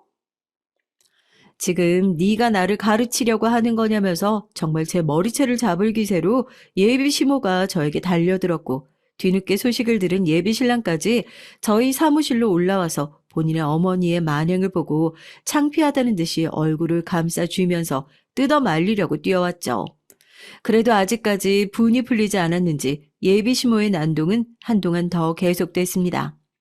결국 저희 사무실에서 조용히 끝날 거라고 생각했던 소란에 경비팀도 올라오게 되고 마침 근처에서 회의를 하고 있던 회사 임원진들도 웅성거리는 소리에 대체 무슨 일이라며 저희 사무실로 모이게 됐어요. 아버지와 제 관계를 뻔히 알고 있는 분들이 곳곳에 계셔서 저도 더 이상 큰 소리를 내는 건 망신이다 싶어서 적당히 예비 시어머니를 돌려보내려고 하는데 제 팔을 탁 뿌리치고 그러시는 거예요. 야, 어디 계약직 주제에 함부로 내 아들이랑 결혼을 하네만 해. 네가 뭔데, 어? 네가 뭐 어디 대기업 딸내미라도 돼? 니네 부모는 대체 너 가정교육을 어떻게 시켰다니? 너 이렇게 아무것도 없으면서 어른한테 고개 빳빳하게 들고 빠득빠득 말대답 하는 거 알고나 있니? 어? 그리고 제 머리를 치려고 손을 번쩍 드시길래 저도 모르게 순간 팔을 올리고 웅크리고 있는데 그때 누가 제 앞을 막아 서더라고요. 바로 저희 아버지였습니다. 임원진 뒤에 있었던 아버지가 딸이 맞을 뻔하자 누구보다도 빠르게 튀어나와서 제 앞을 막아 섰던 거죠. 갑자기 나타난 회장님의 등장에 직원들은 모두 고개를 숙여서 인사를 했고 예비 신랑은 이게 무슨 상황인가 싶어 진땀만 빼고 있는 상태였고 그 와중에 개념 없는 예비 시모만 네가 뭔데 내 앞을 막아서냐면서 볼멘 소리를 냈어요. 예비 신랑이 어머님 입을 손바닥으로 확 막아버리고 제발 조용히 좀 하라고 짜증을 냈죠. 어디서 이런 개차방 같은 놈을 직원이라고 데리고 있는 나도 한심하지만 이런 놈이랑 결혼을 하겠다고 하는 너도 남자가 돼서 자기 어머니가 회사에 쫓아올 때까지 중간에서 말리지도 못하고 손 놓고 있는 네 놈은 내가 사위로 받아들일 생각이 전혀 없다. 마음 같아서는 이 회사에서도 당장 잘라버리고 싶은 걸 꾹 참고 있으니까 그런 줄이나 알아. 아이고, 제가 인사가 아주 늦었습니다. 나름대로 금이야 오기야 키운 딸이고 어디 밖에 나가서 싫은 소리 안 들었으면 싶어서 더 엄하게 키웠는데 애비가 돼서 하나밖에 없는 소중한 딸 가정교육 운운해 가면서 싫은 소리 듣고 있는 꼴을 어떻게 바라만 보고 있겠습니까? 그 상황에서 가만히 있는 게 부모 자격이 더 없는 거 아니겠습니까? 앞으로 다시 인사할 일도 없으니까 알아두세요. 제 이에 앱이 되고 이 회사 회장입니다. 뭐, 뭐요? 이 회사 회장이요? 아니, 이 회사가 니네 아버지 거라고? 아, 이게 대체 무슨 소리야? 아니, 나한테는 아직 정규직도 못 달고 있는 계약직이라고 그랬는데. 야, 네가 말 좀 해봐. 내가 그걸 어떻게 알아? 나도 오늘 처음 듣는 얘긴데. 엄마, 제발 여기 언제까지 서서 사람 쪽팔리게 할 거야. 내려가, 제발 좀. 회사에서 저희가 가족이라는 것을 밝히지 않았으면 했던 게 아버지라서 먼저 이렇게 나서주실 줄 몰랐는데 아버지 말씀대로 하나밖에 없는 딸이 남한테 싫은 소리 듣고 있는 모습은 또 가만 보고만 있으실 수 없었나 봅니다. 졸지에 저와 아버지가 부녀 관계라는 것을 몰랐던 회사 사람들까지 이 사실을 다 알게 됐고 사람들은 그럼 이 회사 회장님 따님인 줄 모르고 저렇게 계약직이 어쩌고 저쩌고 집안이 어쩌고 저쩌고 저 난리를 피웠던 거냐면서 비웃고 손가락질을 했죠. 드디어 쪽팔림이라는 게 없다가 생겼는지 제 예비 신랑은 저와 아버지에게 죄송하다고 고개를 숙이고 아직도 그냥 벙 쪄서 입만 벙긋거리고 있는 어머님 머리를 억지로 눌러 고개를 숙이게 하고 그렇게 도망치듯 회사를 빠져나갔습니다. 헛기침을 하면서 사무실 정리를 하고 다시 일들 복귀하라는 아버지의 뒷모습에서 저는 무뚝뚝한 아버지가 보여주실 수 있는 최고의 사랑을 볼 수 있었고 깊은 감사함을 느꼈죠. 그리고 조상인지 제 예민한 눈 탓인지 몰라도 그런 개차반 같은 집안을 먼저 알아볼 수 있어서 결혼을 엎을 수 있었다는 게 참 다행이라고 그렇게 생각하고 말았어요. 참 사람이 간사하고 우스운 게요. 다시는 쪽팔려서 저한테 연락도 못할 거라고 생각했는데 회사에서 그 난리를 치고 갔는데 아무래도 오해가 있었던 것 같으니까 사돈댁이랑 다시 약속을 잡아보는 게 어떻겠냐. 회사에서 소란 피운 건 본인이 사과하겠다고 예비 시모에게 먼저 연락이 왔었다니까요. 저도 다시는 안 볼 사이라고 생각하고 이제 그런 미친 소리 들어줄 생각도 없다고 한 번만 더 저한테 연락하면 아들이랑 같이 경찰이든 어디든 신고할 테니까 제 눈앞에 띄지도 말라고 전화를 확 끊어버렸습니다. 회사에서 인기가 좋던 예비 신랑 역시 회사에 엄마나 데려오는 모자란 놈이라는 소문이 파다하게 퍼져서 퇴사를 준비하고 있다는 소문이 돌더라고요. 잘 됐다 싶어요. 저희 가족도 이번에 확실하게 느꼈죠. 결혼이 인생의 전부인 것처럼 굴지 말자고요. 이제는 아버지 회사에서 저도 정규직 전환이 됐고 일 열심히 배워서 아버지가 읽어놓은 것들을 거저받았다는 소리 듣지 않게 열심히 살아보려고요. 안녕하세요. 저는 경기도 포천에 거주하고 있는 30대 후반의 여성입니다. 결혼 이후로 지금까지 남편과 여러 가지 사건, 사고들로 인해서 투닥투닥 싸우면서 지내고 있는데요. 남편은 3남매 중에 막내 아들인데 위로 누나가 둘이나 있습니다. 시어머니께서는 시아버님과 20년 전에 사별을 하시고 그동안 딸보다는 아들한테 의지하며 살아오셨대요. 그러다 보니 시어머님과 남편 사이가 더욱 각별하고 둘이 짝짝꿍이 잘 맞습니다. 결혼하고 시어머님과 남편이 합세해서 저를 못 살게 굴 때면 남편과 이혼을 해야 할지 진지하게 고민한 적이 한두 번이 아니었거든요. 그동안 어떤 일이 있었는지 제 얘기를 한번 들어주시겠어요? 과거로 거슬러 올라가서 제가 결혼한 지 10개월쯤 되었을 때였던 것 같습니다. 결혼할 때 보통 집은 남자가 해오고 여자가 혼수를 해온다고 하는데 저는 남편과 결혼하면서 신혼집을 구할 때 돈은 반반 정도 냈던 것 같아요. 사실 남편은 저를 만나기 전부터 새 아파트 분양을 받았었고 아직 완공이 되지 않은 상태였는데요. 새 아파트를 분양받으면서 중도금까지만 낸 상태였고 준공 후 잔금을 20% 정도 내야 하는 상황이었습니다. 그래서 그런지 시어머님과 남편이 결혼 초창기에 저한테 신용대출을 받아서 잔금을 내라고 강요하다시피 하더라고요. 예, 민지야. 어차피 민혁이가 분양받을 아파트가 조금만 있으면 완공될 텐데. 네가 신용대출 받아서 잔금 치르는 거 뭐 어떻겠니? 내가 은행에 가서 대충 알아보니까 요즘 신용대출의 금리도 낮게 잘 나온다고 하던데. 한번 알아봐라. 어차피 민혁이랑 네가 둘이 들어가서 살 집인데 어떻게든 잔금은 치러야 하지 않겠어. 어머님께서 그렇게까지 말씀하시니까 제가 한번 은행 가서 알아볼게요. 저도 새 아파트에 가서 살면 좋죠. 안 그래도 결혼하기 전에 오빠한테 아파트 분양받았다고 듣긴 했었는데 아직 잔금이 남은 상태였는지는 몰랐어요. 사실 남편은 저와 결혼하기 전에 새 아파트를 분양받아서 집이 이미 마련되어 있다고 했었거든요. 잔금이 한두 푼도 아니고 꽤나 돈이 많이 들어가는 거였는데 저한테 미리 얘기를 해주지 않아 까맣게 모르고 있었습니다. 그래, 여보가 신용대출 받아주면 너무 좋지. 나중에 아기도 낳아야 하는데 미래에 대한 투자라고 생각하고 여보가 신용대출 좀 알아봐줘. 그럼 그걸로 잔금 치르면 되겠다. 여보, 그러면 그 집 내 돈도 일부 들어갔으니까 공동 명의로 해줄 거지? 요즘 내 친구들 보니까 다들 남편하고 공동 명의로 집 산다고 하더라. 나도 내 명의로 된 아파트 한 채 가지고 싶어서 그래. 신용대출도 은행 빚이긴 하지만 어쨌거나 제가 신용대출 받아서 아파트 잔금을 치르게 되면 제 돈이 들어가는 거니까 웃으면서 공동 명의 얘기를 꺼냈어요. 저는 당연한 권리라고 생각해서 시어머님 앞에서 얘기를 꺼낸 거였는데 남편도 그렇고 시어머님도 순간 정색을 하더라고요. 잔금이 얼마나 된다고 공동 명의를 한다니? 그리고 자고로 집은 남자 명의로 해야지 잘 풀린다. 네가 어려서 철딱서니가 없이 그런 말을 한 것 같은데 공동 명의를 못 드는 걸로 하마. 세상이 달라졌다고 하지만 아직까지 가장으로서의 권위가 있는 건데 공동 명의라니 말도 안 되는 소리를 하고 있네 얘가. 세상에 집은 무조건 남자 명의로 하라는 법이 있나요? 시어머니께서는 가정으로서의 권위니 뭐니 말도 안 되는 소리로 공동 명의는 절대 안 된다고 선을 그으셨습니다.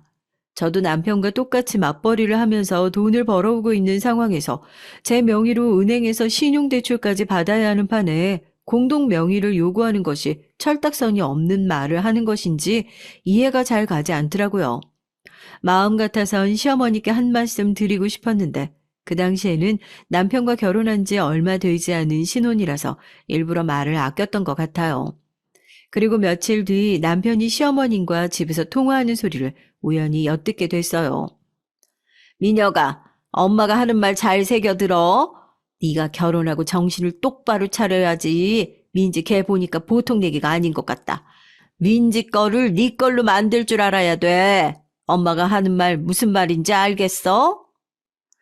시어머니께서는 남편을 세뇌하듯이 집안의 경제권은 남자가 손아귀에서 벗어나면 안 된다고 얘기하더라고요. 남편은 시어머니 말씀에 수긍만 하고 본인이 경제권을 놓지 않겠다는 식으로 대답을 했습니다. 그렇게 남편이 시어머님과 통화를 하고 나서 시어머님께 또 다른 훈수를 받았는지 저한테 벼랑간 친정 부모님께서 가지고 계신 아파트 얘기를 꺼내더라고요. 여보, 장인 장모님께서 지금 살고 계신 집 말고 아파트 한 채 더 가지고 계신다고 하지 않았어? 그거 여보 명의로 바꿔달라고 말씀드려보면 안 되나? 여보 명의로 한 다음에 그 집으로 주택담보대출 받아서 분양받을 새 아파트 잔금 치르면 여보가 따로 신용대출 안 받아도 되는 거잖아. 아니면 대출을 굳이 받을 필요 없이 그 아파트를 팔아서 돈을 메꿔도 되고. 여보, 지금 무슨 소리를 하는 거야? 그 아파트는 엄연히 우리 부모님께서 그동안 살아오시면서 힘겹게 장만하신 건데 어떻게 내 명의로 바꿔달라고 얘기를 할 수 있겠어? 나부터 그렇게 하고 싶지 않고 새 아파트가 그렇게 들어가고 싶으면 여보가 신용대출을 받던가 왜 계속 나한테 돈을 뺏어가려고 드는 거야?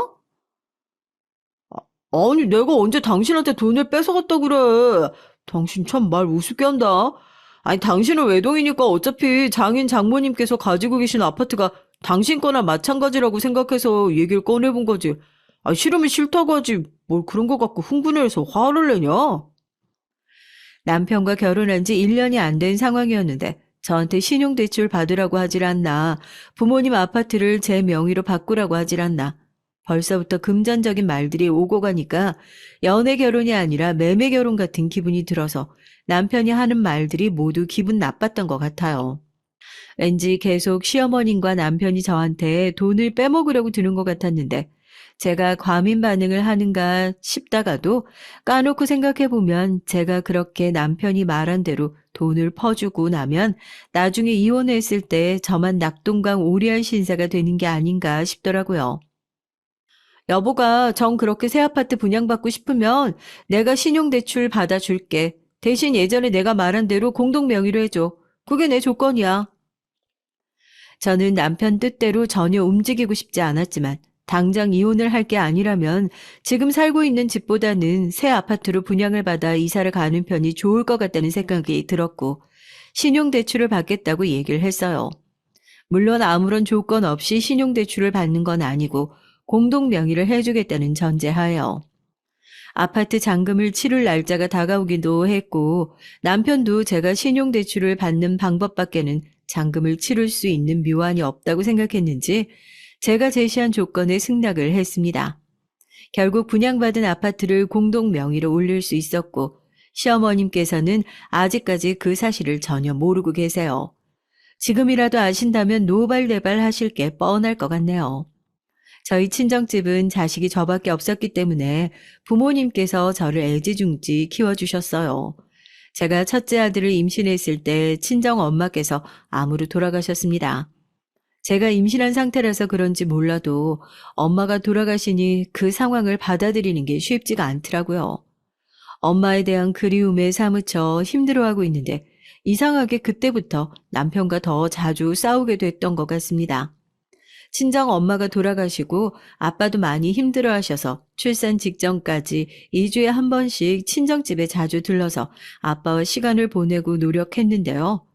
친정집에 갈 때면 늘 남편한테 나 혼자 갈 테니 집에서 쉬든지 아니면 시어머님 뵈러 혼자 다녀오라고 하는데도 굳이 저를 따라서 친정집에 따라오더라고요. 그런데 그게 저와 아빠를 생각해서 친정집으로 따라오는 건 절대 아니고 늘 친정집에 와서 하는 일도 없이 하루 종일 방에 누워서 핸드폰으로 게임만 했던 것 같습니다. 식사를 할 때도 식탁에 수저 젓가락을 놓고 식사 준비만 도와달라고 했는데도 들은 채 많지 하더라고요. 친정집에만 오면 무슨 똥배짱인지 남편 말로는 본인 친구들도 처갓집에 가면 아무 일도 안 하고 사위 대접을 받는다고 하면서 본인도 그렇게 하는 거라고 말을 하는데 그 입을 아예 꼬매버리고 싶었어요. 사실 친정 엄마도 돌아가신 상황에서 아빠가 요리를 하실 수 있는 상황도 아니고 제가 매번 요리를 해야 했는데요. 임신한 아내가 입덧을 참아가면서 요리를 하고 있는데도 남편은 옆에서 도와줄 생각조차 하지 않더라고요.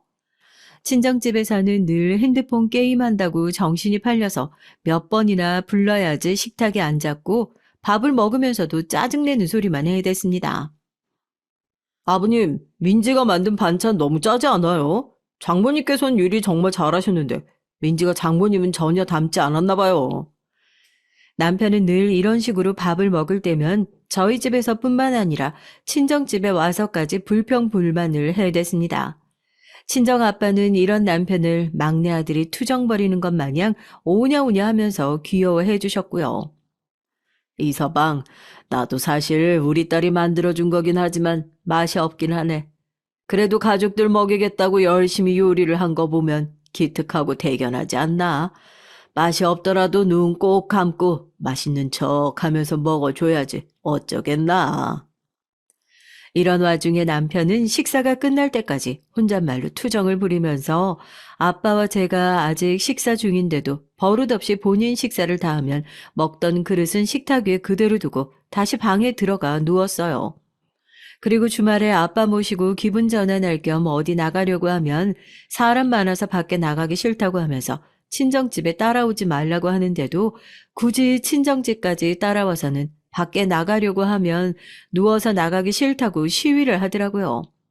한 번은 아빠를 모시고 여행을 가려고 계획을 하고 있었는데요. 여보, 이번 주말에 아빠 모시고 태교 여행 겸 어디 좀 가려고 하는데 어때? 나도 출산 전에 콧바람 쐬고 싶기도 하고 맛있는 거 먹으러 가자. 주말에 사람 많은데 어디로 가려고 그래? 우리 아기도 밖에 나가면 시끄러워서 싫어할 거야. 그냥 집에서 푹 쉬는 게 최고지. 아버님께서도 평일 내내 일하시느라고 힘드신데 주말에는 좀 쉬셔야지.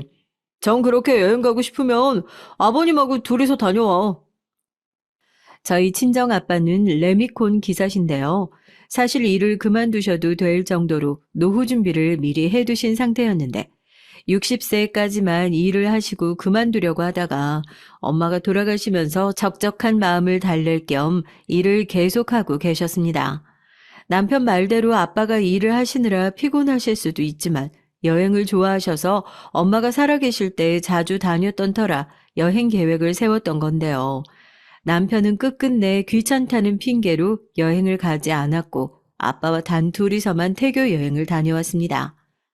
그런데 그 다음 주에 남편이 시어머니를 모시고 여행을 다녀오자고 하더라고요. 지난주에 여보가 아버님 모시고 여행 다녀왔으니까 다음 주에는 우리 엄마 모시고 여행 좀 다녀오자. 엄마가 요즘 바다 보고 싶다고 하셨는데 동해 가서 바다도 보고 엄마가 좋아하는 회도 먹고 오자. 친정 아빠를 모시고 여행 가자고 할 때는 이런저런 핑곗거리를 다 대가면서 같이 여행을 가지 않더니 시어머님과 여행 갈 때는 왜 저를 데리고 가려는지 이해가 가지 않았습니다. 지난주에 아빠 모시고 여행 다녀와서 지금 몸이 많이 힘들어. 그러니까 당신이 나처럼 어머니 모시고 단 둘이 여행 다녀오면 되겠네. 그리고 회를 먹는다니 난 임신해서 날 생선 못 먹는 거 모르고 있었던 거야? 어머님만 생각하고 나에 대한 배려는 전혀 없는 거냐고. 저는 남편의 말에 어이가 없어서 쏘아댔고 남편도 저와 친정 아빠만 여행을 보냈던 게 마음에 걸렸는지 그냥 얘기를 꺼내봤다면서 아무 일도 없었던 것처럼 지나가더라고요. 사실 친정 엄마가 살아계실 때는 남편이 병원도 함께 모시고 가고 거실에 앉아서 부모님과 대화를 나누면서 잘 지냈던 것 같은데요. 이상하게 엄마가 돌아가신 이후부터는 친정집을 무시하더라고요. 그 문제로 매번 싸웠던 것 같은데 남편한테 섭섭하고 화를 내는 걸 얘기를 해줘도 본인이 뭘 잘못했는지 전혀 이해를 못하고 저한테 자격지심을 세운다며 되려 속 뒤집는 소리만 해댔습니다. 제가 첫째를 출산했을 때 엄마는 안 계시지만 몇 주간은 친정집에서 지내고 싶었는데요. 아무래도 아기를 낳으니 엄마 생각이 많이 났고 친정집에 있는 것이 마음이 더 편할 것만 같았어요. 그 당시 병원에서 아기를 출산하고 시어머니께서 손주를 안아보시긴 했지만 길게 보지는 못하셨는데요. 병원에 있다가 조리원에서 친정집으로 가려고 하니까 남편이 친정집에 가기 전에 시댁에 가자고 하더라고요. 그런데 제 몸이 아직 회복도 되지 않았고 시댁에 가는 게 아무래도 불편한 상태라 산후조리가 끝나고 시댁에 가겠다고 얘기를 했습니다. 그렇게 몇 주간 친정집에서 산후조리를 하고 집에 돌아갔는데 저희 집에 시어머니가 와 계셨어요. 손주를 하루라도 빨리 보고 싶은 마음에 남편이 시어머님께 현관문 비밀번호를 알려드렸는지 집안에 들어와 계신 걸 보고 깜짝 놀랐습니다. 아이고, 우리 손주 왔어. 아유, 이 할미가 얼마나 애타게 기다렸는지 몰라요. 그나저나 준우 엄마는 못 볼 사람을 봤냐? 아이, 그렇게 멍하니 서 있는 게야. 친정집에 가 있기 전에 내가 그렇게 우리 집에 들르라고 말했는데도 시어머니 말을 개똥으로 듣기나 하고, 아유, 예의가 없어서는. 어머님 잘 지내셨어요? 제가 몸이 아직 덜 풀려서 차마 찾아뵙지 못했네요. 저희 집에 아무도 없을 거라고 생각했는데 아무 말씀도 없이 이렇게 집에 와 계셔서 제가 깜짝 놀랐죠. 그나저나 이제 저녁 시간인데 식사 전이신 거죠? 제가 직접 저녁 식사를 대접해드리고 싶지만 아무래도 당장 준비가 어려울 것 같아서요.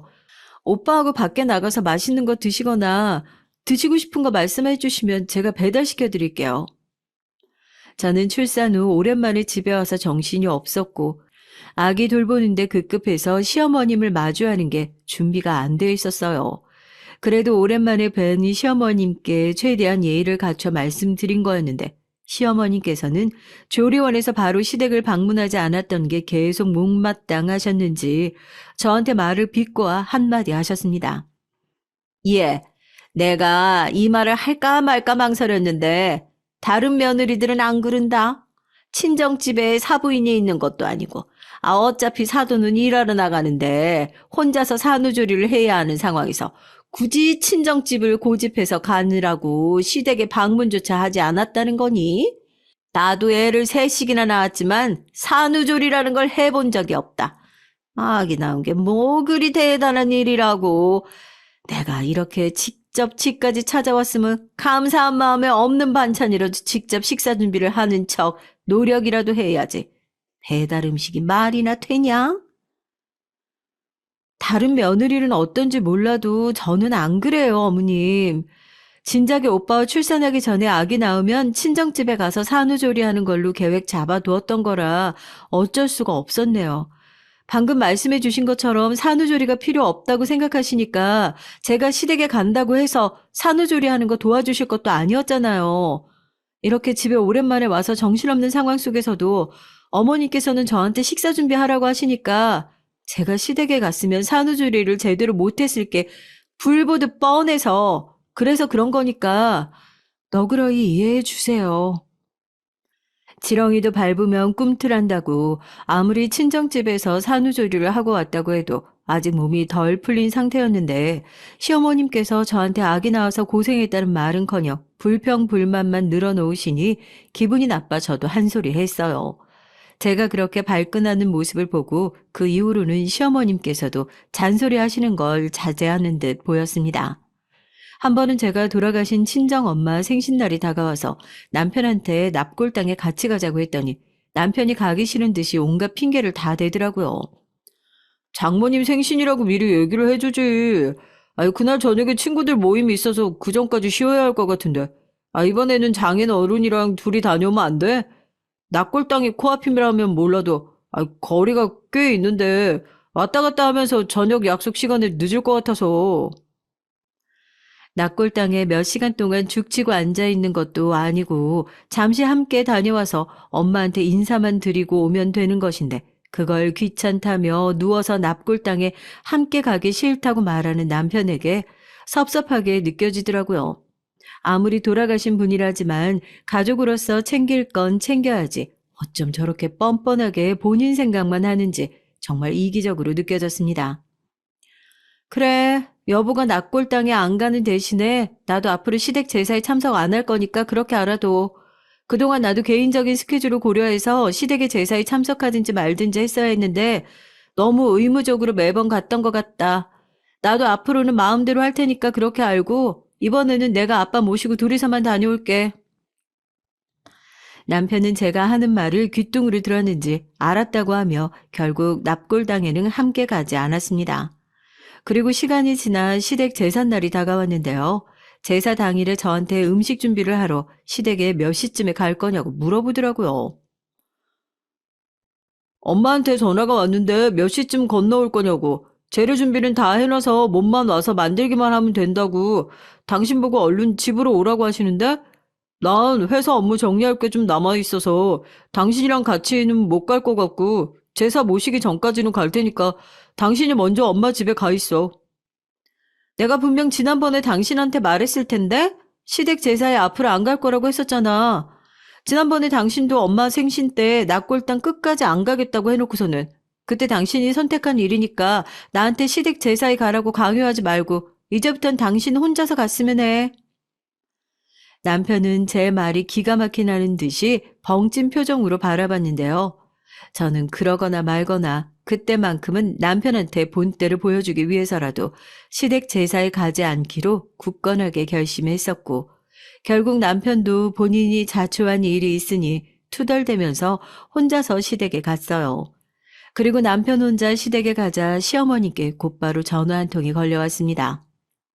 얘가 보자 보자 하니까 시어머님 무서운 줄도 모르고 아주 그냥 한없이 기어오르려고 하네.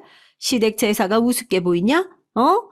다른 며느리들은 시댁 제사가 있으면 미리미리 재료부터 음식 장만까지 시어머님이 나서기 전에 알아서들 준비한다고 하던데.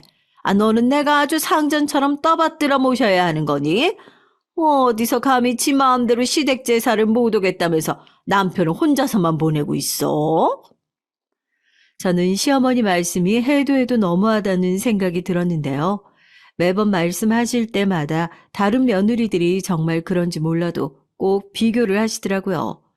그리고 남편이 저희 친정집에 잘했으면 제가 시댁에 그렇게까지 했을까요? 저는 화가 나서 남편이 그동안 저희 집에서 해왔던 행동 거지들을 낱낱이 시어머님께 털어놓았습니다.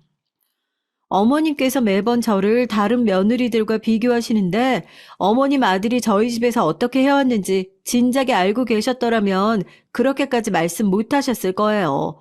이번 저희 친정 엄마 생신 때도 제가 납골당에 같이 가자고 얘기를 했는데 친구들과 저녁 약속이 더 중요하다면서 끝까지 안 갔던 게 어머님 아들이에요.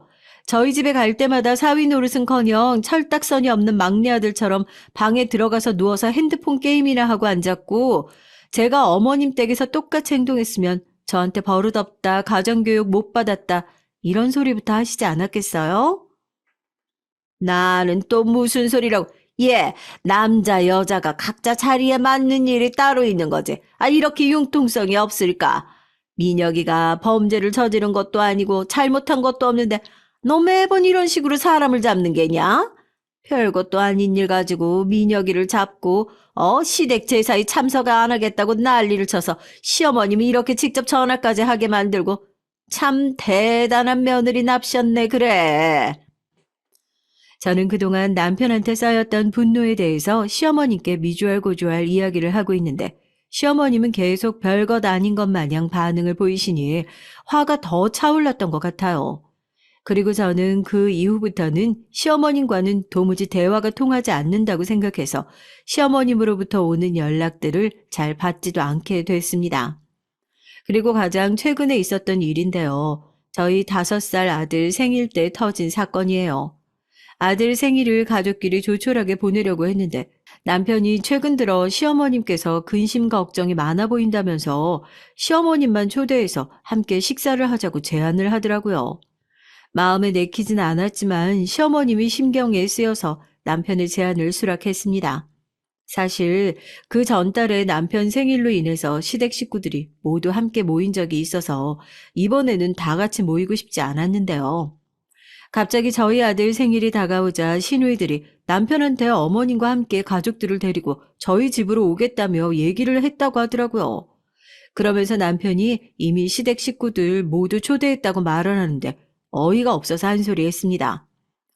여보, 우리 준우 생일 때 시어머님만 초대하기로 얘기 나눴잖아. 형님네 식구들까지 모이면 13명이나 되는데 식사 준비를 어떻게 나 혼자 다 하라고 그러는 거야? 나한테 미리 상의를 했어야지. 왜 매번 형님들 등살에 못 이겨서 이런 식으로 나만 힘들게 하는 건데? 아, 그럼 누나들이 전화로 엄마 모시고 우리 준우 생일 축하해 주려고 오겠다고 하는데 오지 말라고 해. 다들 좋은 마음으로 먼저 오겠다고 연락을 주는 건데 내가 어떻게 오지 말라고 하냐고. 사람 마음이 좀 곱게 좀 써라. 어? 우리 가족들 싫어하는 건 알겠는데 이렇게 대놓고 티를 내니까 나도 좀 기분이 나쁘네. 남편은 오히려 시댁 식구들을 두둔하면서 저한테 기분 나쁘다고 표현을 했어요. 아이를 둘이나 낳고 살면서도 어쩌면 이렇게 제 마음을 몰라주는지 남편이 왼수처럼 느껴졌던 것 같습니다. 결국에 시댁 식구들이 모두 다 함께 저희 집에 모이면서 아들 생일 파티를 위해 고생하는 건 고스란히 제 몫으로 남았던 것 같아요. 특히나 아들 생일이 토요일이었는데 남편이 주 6일 근무라서 토요일에도 회사를 나가야 했고 아이들 둘을 보면서 저 혼자 생일상까지 차려야 하는 상황이 됐습니다. 그래서 상다리가 부러질 정도로 음식을 준비하지 못했어도 미역국, 잡채, 갈비찜 등 며칠 전부터 미리 차근차근 준비를 해놨고 아이들이 좋아하는 피자를 시켜놨는데요. 아들 생일이 되자 미리 음식을 준비해 놨는데도 정신이 없더라고요. 생일 파티 분위기가 날 수 있도록 풍선으로 집안 꾸미고 중간중간 아이들 사진도 찍어주면서 바쁜 시간을 보냈던 것 같습니다. 그렇게 어느 정도 얼추 생일 파티 준비가 완료되니까 저는 6시가 좀 넘어서 남편을 포함한 시댁 식구들이 집에 모이기 시작했어요. 시어머님께서는 첫째 형님네 가족들과 함께 집에 들어오셨고 이미 둘째 형님네 가족들이 와 계신 상태라 시끄럽고 정신이 없었습니다. 둘째 형님네 조카들이 3명이나 돼서 집안이 더 시끄럽고 정신이 없었던 것 같네요. 그래도 시어머님이 오셨으니 문 앞까지 나가서 인사를 드렸어요.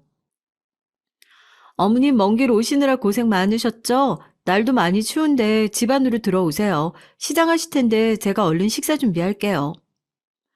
그렇게 시어머님께 인사말을 전달했는데 아이들 때문에 시끄러워서 잘 안 들리셨는지 아무 말씀도 안 하시고 첫째 형님네 식구들과 집 안으로 들어오시더라고요. 저는 모든 상황이 정신없기도 하고 어머님께서 인사말을 들으셨겠거니 하고 급하게 식사 준비를 했습니다. 그런데 이상하게 다 같이 식사를 하면서 평상시 말수가 많았던 시어머님께서 조용하시고 계속 어딘가 마음에 안 드는 눈치를 보시길래 신경이 쓰여서 말을 건넸어요. 어머님, 오늘 준우 생일이라고 이것저것 많이 준비했으니까 더 드시고 싶은 게 있으시면 말씀해 주세요. 미역국 좀 더 가져다 드릴까요? 너는 아이들도 먹어야 하는데 미역국 끓일 때 신경 좀 쓰지 그랬니? 너무 짜서 입도 안 대고 있었다. 다른 반찬들 맛도 그저 그렇고. 아휴, 준우 생일이라고 해서 맛있는 것 좀 얻어먹나 했더니 맛대가리가 없어서 젓가락질할 게 하나도 없다. 아니, 제가 오늘이 아니라 며칠 전부터 준비한 반찬도 있어서 그런지 맛이 덜했나 봐요. 미역국은 제 입맛에 맞긴 한데 어머님께서 요즘 짠 걸 많이 안 드시나 봐요. 평상시 싱겁게 드셔서 상대적으로 짜게 느껴지실 수도 있어요. 어쨌거나 오늘 여기에 맛있는 것도 먹고 기분 전환 좀 할 겸 온 건데 음식 맛이 영 아니라서 되려 기분 더 잡쳤다. 난 신경 쓰지 말고 아이들이나 신경 써. 언제부터 나를 신경 썼다고. 시댁 식구들이 많아서 그런가 왜 이렇게 착한 며느리인 척 행동을 하노? 시어머님은 계속해서 저한테 착한 며느리인 척 흉내를 낸다느니 음식 맛이 없어서 기분을 잡쳤다느니 별의별 기분 나쁜 소리들을 다 하셨던 것 같네요. 원래부터 시어머님이 이런 분이었다는 걸 알고 있었기에 새삼스럽지는 않았지만 아들 생일날 이런 말을 들으니까 기분이 더 상했어요. 식사를 마치고 저녁 9시가 될 때까지 시댁 식구들이 집에 갈 생각을 하질 않더라고요. 저는 대충 상을 치우고 아이들을 씻기러 욕실로 갔습니다. 아이들을 재울 준비를 다 했는데도 여전히 시댁 식구들은 냉장고에서 과일까지 꺼내 먹으며 수다를 떨고 있었어요. 저 아이들 재우러 방에 먼저 들어가 있겠습니다. 냉장고에 다른 간식들도 있으니까 마음껏 꺼내서 드세요. 저는 그렇게 얘기를 하고 아이들을 재우러 갔고 시댁 식구들의 말소리 때문에 시끄러운지 아이들 모두 잠에 쉽게 들지 못했어요. 옆에서 토닥여 주면서 한참 자장가를 불러주다가 저도 잠깐 잠이 들어 버렸는데요. 밖으로 나와보니까 시댁 식구들이 이미 집에 가고 없는 상황이었습니다. 그때 마침 남편이 시댁 식구들을 배웅하고 집으로 들어오는 길이라 말을 건넸죠. 아이들 재우느라고 다들 가실 때 배웅을 못 해드렸네. 여보가 배웅 잘 해드렸지? 인원이 많아서 그런가 아까 대충 상을 치웠는데도 거실이 엉망진창이네. 나 여기 마저 치울 테니까 당신 씻고 와. 남편이 씻으러 욕실로 들어가려는 순간 시어머님께서 남편에게 전화를 걸었고 남편이 전화를 받자마자 전화상으로 소리를 고래고래 지르는 바람에 의도치 않게 통화 내용을 엿들을 수 있게 됐어요. 민혁아, 네 아내 교육 똑바로 시켜야지 안 되겠다. 시어머니가 집에 찾아왔으면 인사부터 깍듯하게 해야지. 본인보다 다들 손이 사람들이 왔는데도 인사도 제대로 안 하고 본인 할 일만 하러 가고 날이 갈수록 얘 일하고는 눈꼽만큼도 찾아볼 수가 없어. 이런 애를 며느리라고 내가 대접을 해줘야겠니? 엄마 무슨 말씀이세요? 민지가 엄마한테 인사를 아예 건네지 않았다는 말씀이세요? 중간중간 엄마랑 이런저런 대화를 나누는 것 같길래 전 별다른 일 없는 줄 알았는데. 남편은 시어머니의 얘기를 듣고 놀란 눈이 되어 저를 쳐다봤고 저는 입모양으로 인사를 드렸다고 얘기했습니다. 물론 상황상 사람들이 많다 보니까 시어머님 바로 코앞에서 인사를 드리지는 못했지만 분명 인사말을 건넸는데 시어머님께서 오해를 하고 그것 때문에 계속 무언가 마음에 안 드는 것처럼 기분이 상하셨구나 이해가 되더라고요. 싹수가 없어도 그렇게 없을까? 아까 또 봐라. 내가 미역국 짜다고 하면은 내가 미역국 좋아하는 거 뻔히 아는 애가 미역국에 물을 더 부어서 다시 끓여주든가 본인 입맛에는 딱 맞는다면서 내 입맛에만 짠 것처럼 얘기를 하는데 내가 상을 엎어버리려다가 가족들 많아서 참았어. 너도 바보 천치처럼 네 아내한테 휘어잡혀서 살지 말고 네 아내한테 엄마가 무시당하지 않도록 교육 좀 똑바로 시켜. 시어머님은 그렇게 본인 할 말만 하시고 전화를 끊어버리셨어요. 남편도 시어머니께서 다짜고짜 화를 내시니 당황한 눈치더라고요. 당신 엄마 오셨을 때 인사도 안 드렸어? 그리고 엄마 말씀대로 미역국 좀 다시 끓여서 드리지 그랬어. 엄마 입맛이 까다로우신 분도 아니고 그렇게 지나가는 식으로 말씀하셨으면 그냥 하는 척만 해도 넘어가셨을 텐데. 괜히 나까지 엄마한테 욕먹게 만드냐? 난 분명히 어머님 우리 집에 들어오실 때 인사드렸거든? 어머님께서 못 들으시고 오해하신 것 같은데 그냥 오해였다고 말씀드리면 되잖아. 그리고 당신이 애들 밥 먹여주는 것도 아니고 애들 밥 먹이고 신경 쓰느라 정신없는 와중에 내가 어떻게 미역국을 다시 끓이냐? 당신 도와주지 않는 상황에서 내가 뭘 어떻게 하냐고. 저는 그 순간 시어머님도 남편한테도 모두 짜증이 나서 버럭 화를 내버렸습니다. 시어머님은 계속해서 남편한테 아내 교육 똑바로 시키라고 하는데 남편이 저한테 교육을 받으면 모를까 말도 안 되는 소리로 기분 나쁘게 하시더라고요. 남편도 하루 종일 회사 일 한다면서 아들내미 생일 파티 준비는 일절 도와주지도 않고 집에 와서도 다른 식구들과 수다 떠느라 아이들은 돌보지도 않으면서 시어머님이 화난 걸 모두 제 탓으로 돌리는데 어처구니가 없었습니다. 저희는 매번 이런 식으로 시어머님께서 저한테 못마땅해 하시는 걸 있는 그대로 솔직하게 얘기를 꺼내시면 그 일로 남편과 말다툼을 했던 것 같네요. 그리고 그날을 계기로 저희 부부는 한동안 서로에게 화가 나서 대화조차 나누지 않고 있었어요. 그러던 어느 날 남편이 회사에서 걸쭉하게 술 한 잔 걸치고 집에 와서 저한테 먼저 말을 건네더라고요. 엄마한테 이제부터 용돈 좀 보내드려야 할 것 같은데 누나들은 한 달에 100만 원씩 엄마한테 용돈 드리고 있는데 우린 결혼하고 지금까지 10,000원 한 장 엄마한테 용돈으로 드린 적 없었잖아.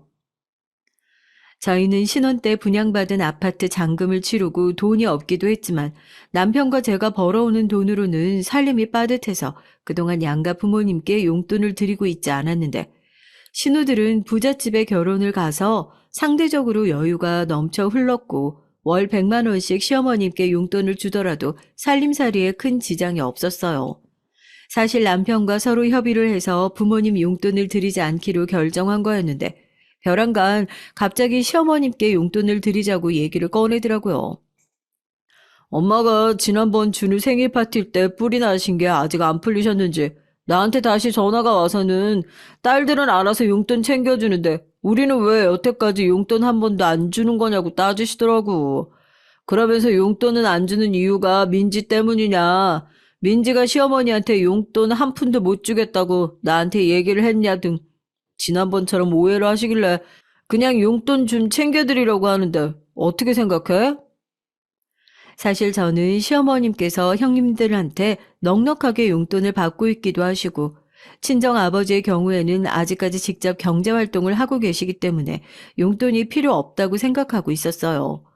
저희 집안이 여유가 있으면 어떤 상황에서든 용돈을 챙겨 드릴 텐데 그렇지 못한 상황이라서 최대한 나가는 돈을 아끼고 있었습니다. 그런데 지금처럼 시어머님께서 대놓고 용돈 얘기를 꺼내시니 안 드릴 수가 없는 노릇이더라고요. 그래, 그럼 양가 부모님께 공평하게 똑같은 금액으로 매달 용돈 챙겨드리자. 난 30만 원 정도 드리는 게 적절할 것 같은데 당신 어때? 저는 양가 부모님께 30만 원씩 총 60만 원의 돈이 나가는 걸 생각해서 남편한테 30만 원 정도 시어머님께 용돈을 드리자고 얘기를 했어요. 남편이 30만 원이 적은 돈이라고 생각했는지 헛웃음을 보이더라고요. 30만 원? 야, 지금 장난해? 당신 누나들이 100만 원씩 용돈 드리고 있는데 우리는 고작 30만 원 드리자고? 그리고 장인어른은 지금 돈벌이 알아서 하고 계신데 뭐하러 용돈을 챙겨드려야 하는 거야? 우리 엄마는 지금 아무런 경제활동도 안 하고 계시니까 용돈 더 많이 드려야지. 남편은 옛날이나 지금이나 여전히 본인 식구들만 소중하게 챙기더라고요. 친정 아빠가 경제 활동을 하는 것과 무관하게 시댁에 용돈을 드리면 공평하게 친정에도 용돈을 드리는 게 당연한 일인데 남편은 여전히 친정집을 무시하는 듯이 일관적인 태도를 보였습니다. 누가 무식한 노가다꾼 자식 아니랄까봐. 그래도 내가 장남인데 남편 얼굴에 먹칠을 해도 유분수지. 어떻게 시어머님 용돈으로 30만 원 정도밖에 얘기를 안 하냐? 야, 30만 원이면 그냥 용돈을 안 드리는 편이 낫지. 장난하는 것도 아니고. 당신 가만히 지켜보면 엄청 쫌팽이처럼 구는 거 알아? 그 아버지 그 딸이라고 노가다꾼 딸이라 그런지 배포 있게 행동을 못하는 것 같아. 친정 아빠 보고 노가다꾼이라니 저는 남편이 순간 말을 잘못했나 싶었는데요. 아무리 장인 어른과 허물없이 지내는 사이라고 해도 이렇게 친정 아빠를 노가다꾼이라고 쌍욕을 할 수 있는 건지 깜짝 놀랐습니다. 회식 때문에 술을 마셔서 정신 못 차렸다고 해도 이건 너무하다 싶어서 버럭 화를 내며 소리를 쳤죠. 당신 지금 뭐라고 했어? 우리 아빠한테 노가다꾼이라고? 정신 나가지 않고서야 어떻게 장인어른을 그런 식으로 비하할 수가 있어? 우리 아빠한테 무식한 노가다꾼이라고 말한 거, 그리고 나한테 노가다꾼 자식이라고 비아냥거린 거 당장 사과해. 참나. 야, 내가 노가다꾼을 노가다꾼이라고 한 게 잘못된 거야? 어? 솔직히 장인어른 노가다 뛰시는 거 맞잖아. 못 배운 사람들이나 하는 천박한 일 하시는 건데 무식하다고 말한 게 뭐 그리 화낼 일이라고 이렇게까지 흥분을 하는지 원. 아버지가 무식하면 딸이라도 현명하고 똑부러지게 행동을 해야 되는데 당신까지 무식한 티를 내니까 쌍으로 욕먹는 거야. 우리 엄마가 그러시더라. 장인어른이 노가다꾼이라서 그런지 당신이랑 조금만 얘기를 나눠도 무식한 티가 철철 흐른다고. 남편이 취중 진담이라고 술에 취해 아무런 생각 없이 내뱉은 말들을 곰곰이 곱씹어 생각하다 보면 그동안 시어머님과 남편이 짝짝꿍이 되어 뒤에서 얼마나 제 뒷담화를 해왔었는지 알 수가 있겠더라고요. 저희 아빠는 남편이 친정집에서 버릇없이 행동해도 그저 막내 아들처럼 귀여워해주고 가족이라고 나쁘게 말한 적이 단 한 번도 없으셨어요. 심지어 아빠 앞에서 남편을 행여나 나쁘게 말하면 뒤에서 사람 욕하는 게 아니라면서 저를 혼내셨습니다. 그런데 시어머님은 저희 남편과 함께 아빠를 무식한 노가다꾼이라고 비웃으면서 저까지 욕을 했다는 사실을 알게 되니까 분노가 차올라 눈물까지 다 났네요. 당신 지금 나한테 한 말 후회하지 않는 거지? 내가 분명 지금 사과할 기회 줬는데 당신이 놓친 거야. 나 이대로는 그냥 못 넘어가. 그냥 어머님하고 당신이 우리 친정집 무시하는 거 꾹 참고 넘어갔었는데 이번에는 선을 넘은 것 같다. 나중에 술 취해서 헛소리했다고 발뺌하지 마. 당신이 안 참으면 어떡할 건데? 나랑 이혼이라도 하려고? 당신 항상 입버릇처럼 내 꼬락선이 보기 싫다면서 이혼할 거라고 말만 하잖아. 아니면 장인 어른한테 가서 꼰지르기라도 하려고? 아버님은 항상 내 편이라고. 당신이 잔소리를 해도 한 귀로 듣고 한 귀로 흘리라고 하셨는데 퍽이나 당신 말에 반응이나 해주시겠다. 제가 화가 나서 흥분을 감추지 못하는데 남편은 끝까지 잘못했다, 미안하다는 말도 없이 오히려 저를 비웃고 더욱 놀려댔어요. 저는 속으로 이번만큼은 큰 결단을 내려야겠다는 생각이 들었고 술에 취해 뻗은 남편을 남겨둔 채 친정집으로 향했습니다. 제가 밤늦게 친정집에 찾아가자 아버지께서 당황한 눈초리로 저를 바라보시더라고요. 민지야, 이 시간에 여긴 웬일이냐? 집에 무슨 일이 있었던 게야? 아이들은 어디 두고 이렇게 혼자서 멀리까지 온 거야? 저는 아빠를 보자 눈물이 곧바로 터져 나왔어요. 서글픈 마음에 아빠를 한참 동안 꼭 껴안았습니다. 그 순간만큼은 아빠도 아무런 질문도 하지 않고 말없이 그저 저를 안아주시면서 토닥여 주셨죠. 아빠, 저 이서방하고 이제 더 이상 같이 못 살 것 같아요.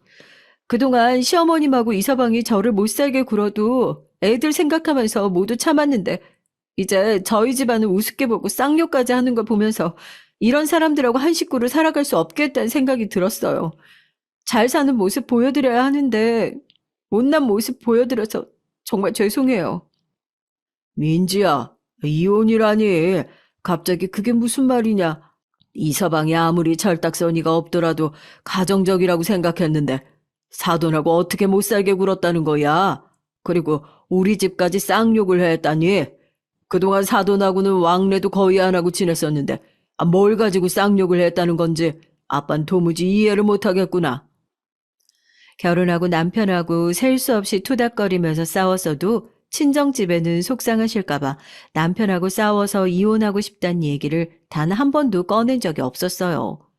그래서 그런지 아빠는 그동안 제가 남편하고 소소하게 다투더라도 화목한 가정을 이루면서 잘 살아오고 있다고 믿으셨던 것 같습니다.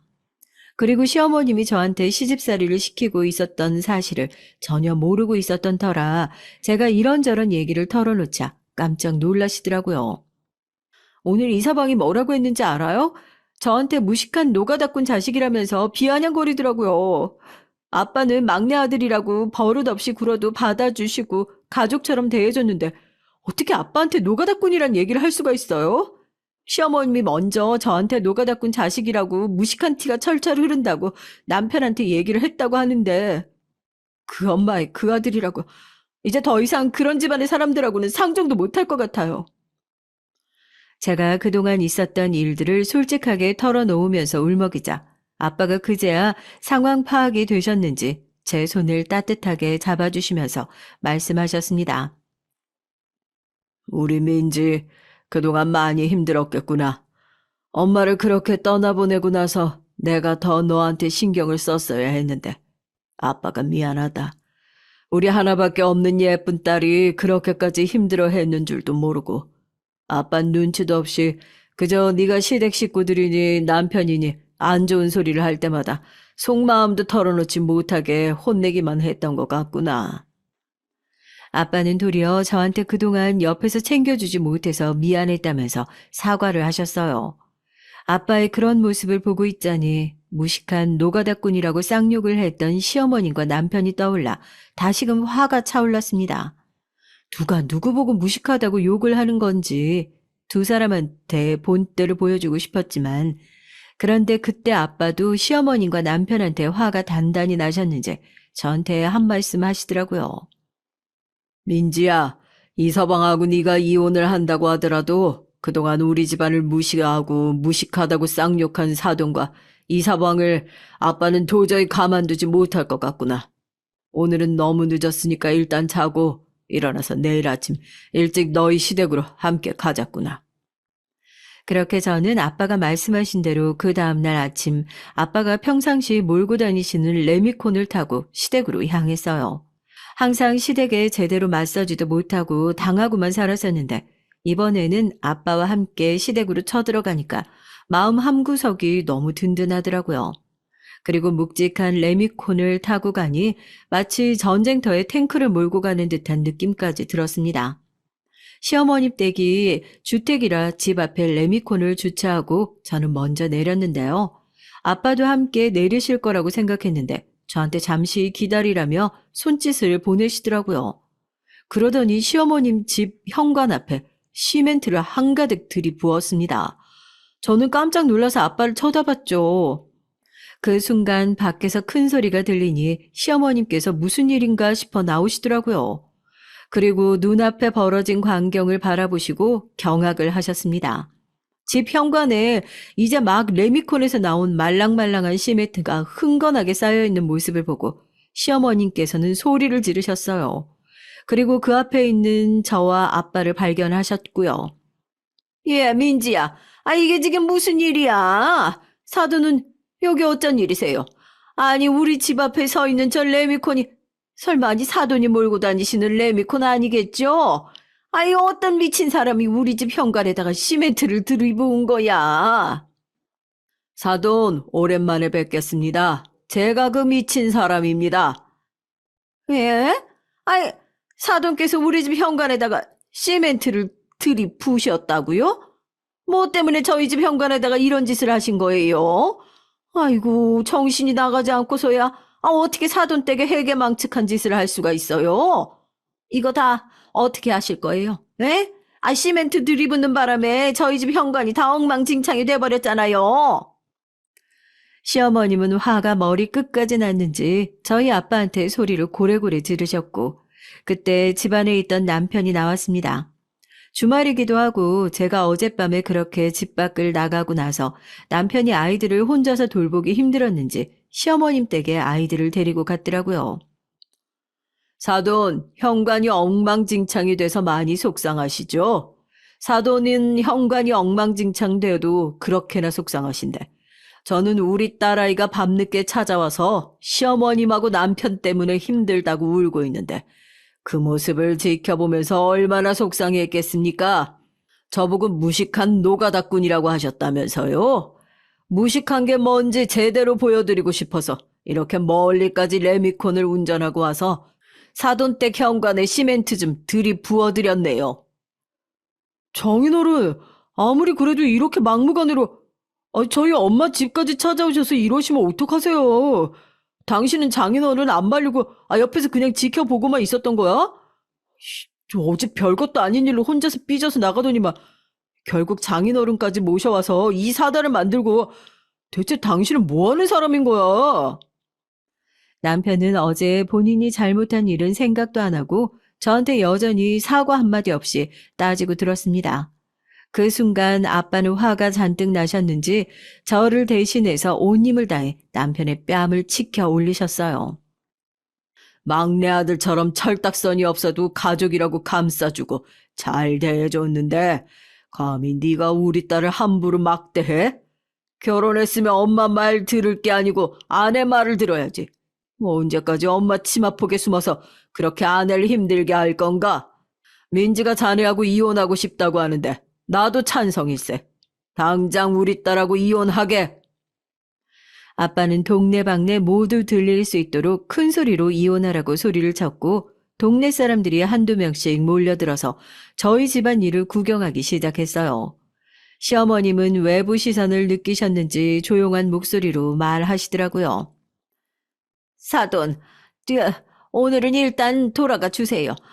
뭔가 오해가 있었던 모양인데, 이혼이 장난도 아니고, 어떻게 애들을 이렇게 쉽사리 이혼을 시키려고 하십니까? 부모가 돼서 말리지는 못할 망정. 우리 딸이 이혼을 원합니다. 쉽사리 결정한 건 아니고, 그동안 얼마나 시달렸으면 고민 끝에 저한테 이혼 얘기를 꺼냈겠습니까? 우리 딸과 손주를 행복하기 위해서라도 아이들 이혼시킬 거니까 그렇게 하세요. 아버님 도대체 왜 이러세요? 저 막내 아들같이 귀엽다면서 좋아하셨잖아요. 제가 앞으로 민지한테 더 잘할 테니까 노연 푸세요. 여보 내가 잘못했어. 우리 사이에 애가 둘인데 무슨 이혼이야. 당신 아버지 좀 설득해봐. 당신도 화가 나서 홧김에 이혼 얘기 꺼낸 거라고. 아니, 나 홧김에 이혼 얘기 꺼낸 거 아니고 진지하게 이혼 고민하고 진행시킬 거야. 내가 지금까지 여보한테 여러 번 경고했었지. 내 말 우습게 생각할 때는 언제고 이제 와서 잘못했다고 하면 내가 용서해 줄 거라고 생각했어? 이제 끝났으니까 다시는 서로 얼굴 보지 말자. 저는 그렇게 시어머님과 남편 앞에서 당당하게 이혼 의사를 밝혔고 아이들을 데리고 나와 아빠와 함께 레미콘 차를 타고 친정집으로 향했습니다. 지금은 친정집에서 아이들과 함께 지내면서 이혼 소송을 진행하고 있어요. 남편이 이제야 정신을 차렸는지 거의 매일같이 찾아와서 울고불고 용서를 빌고 있네요. 있을 때 잘할 것이지 왜 항상 남자들은 나중에 가서 후회라나 모르겠습니다. 제 선택이 현명한 게 맞는 거겠죠. 인생 선배님들의 응원을 받고 싶네요. 긴 사연 읽어주셔서 감사드립니다.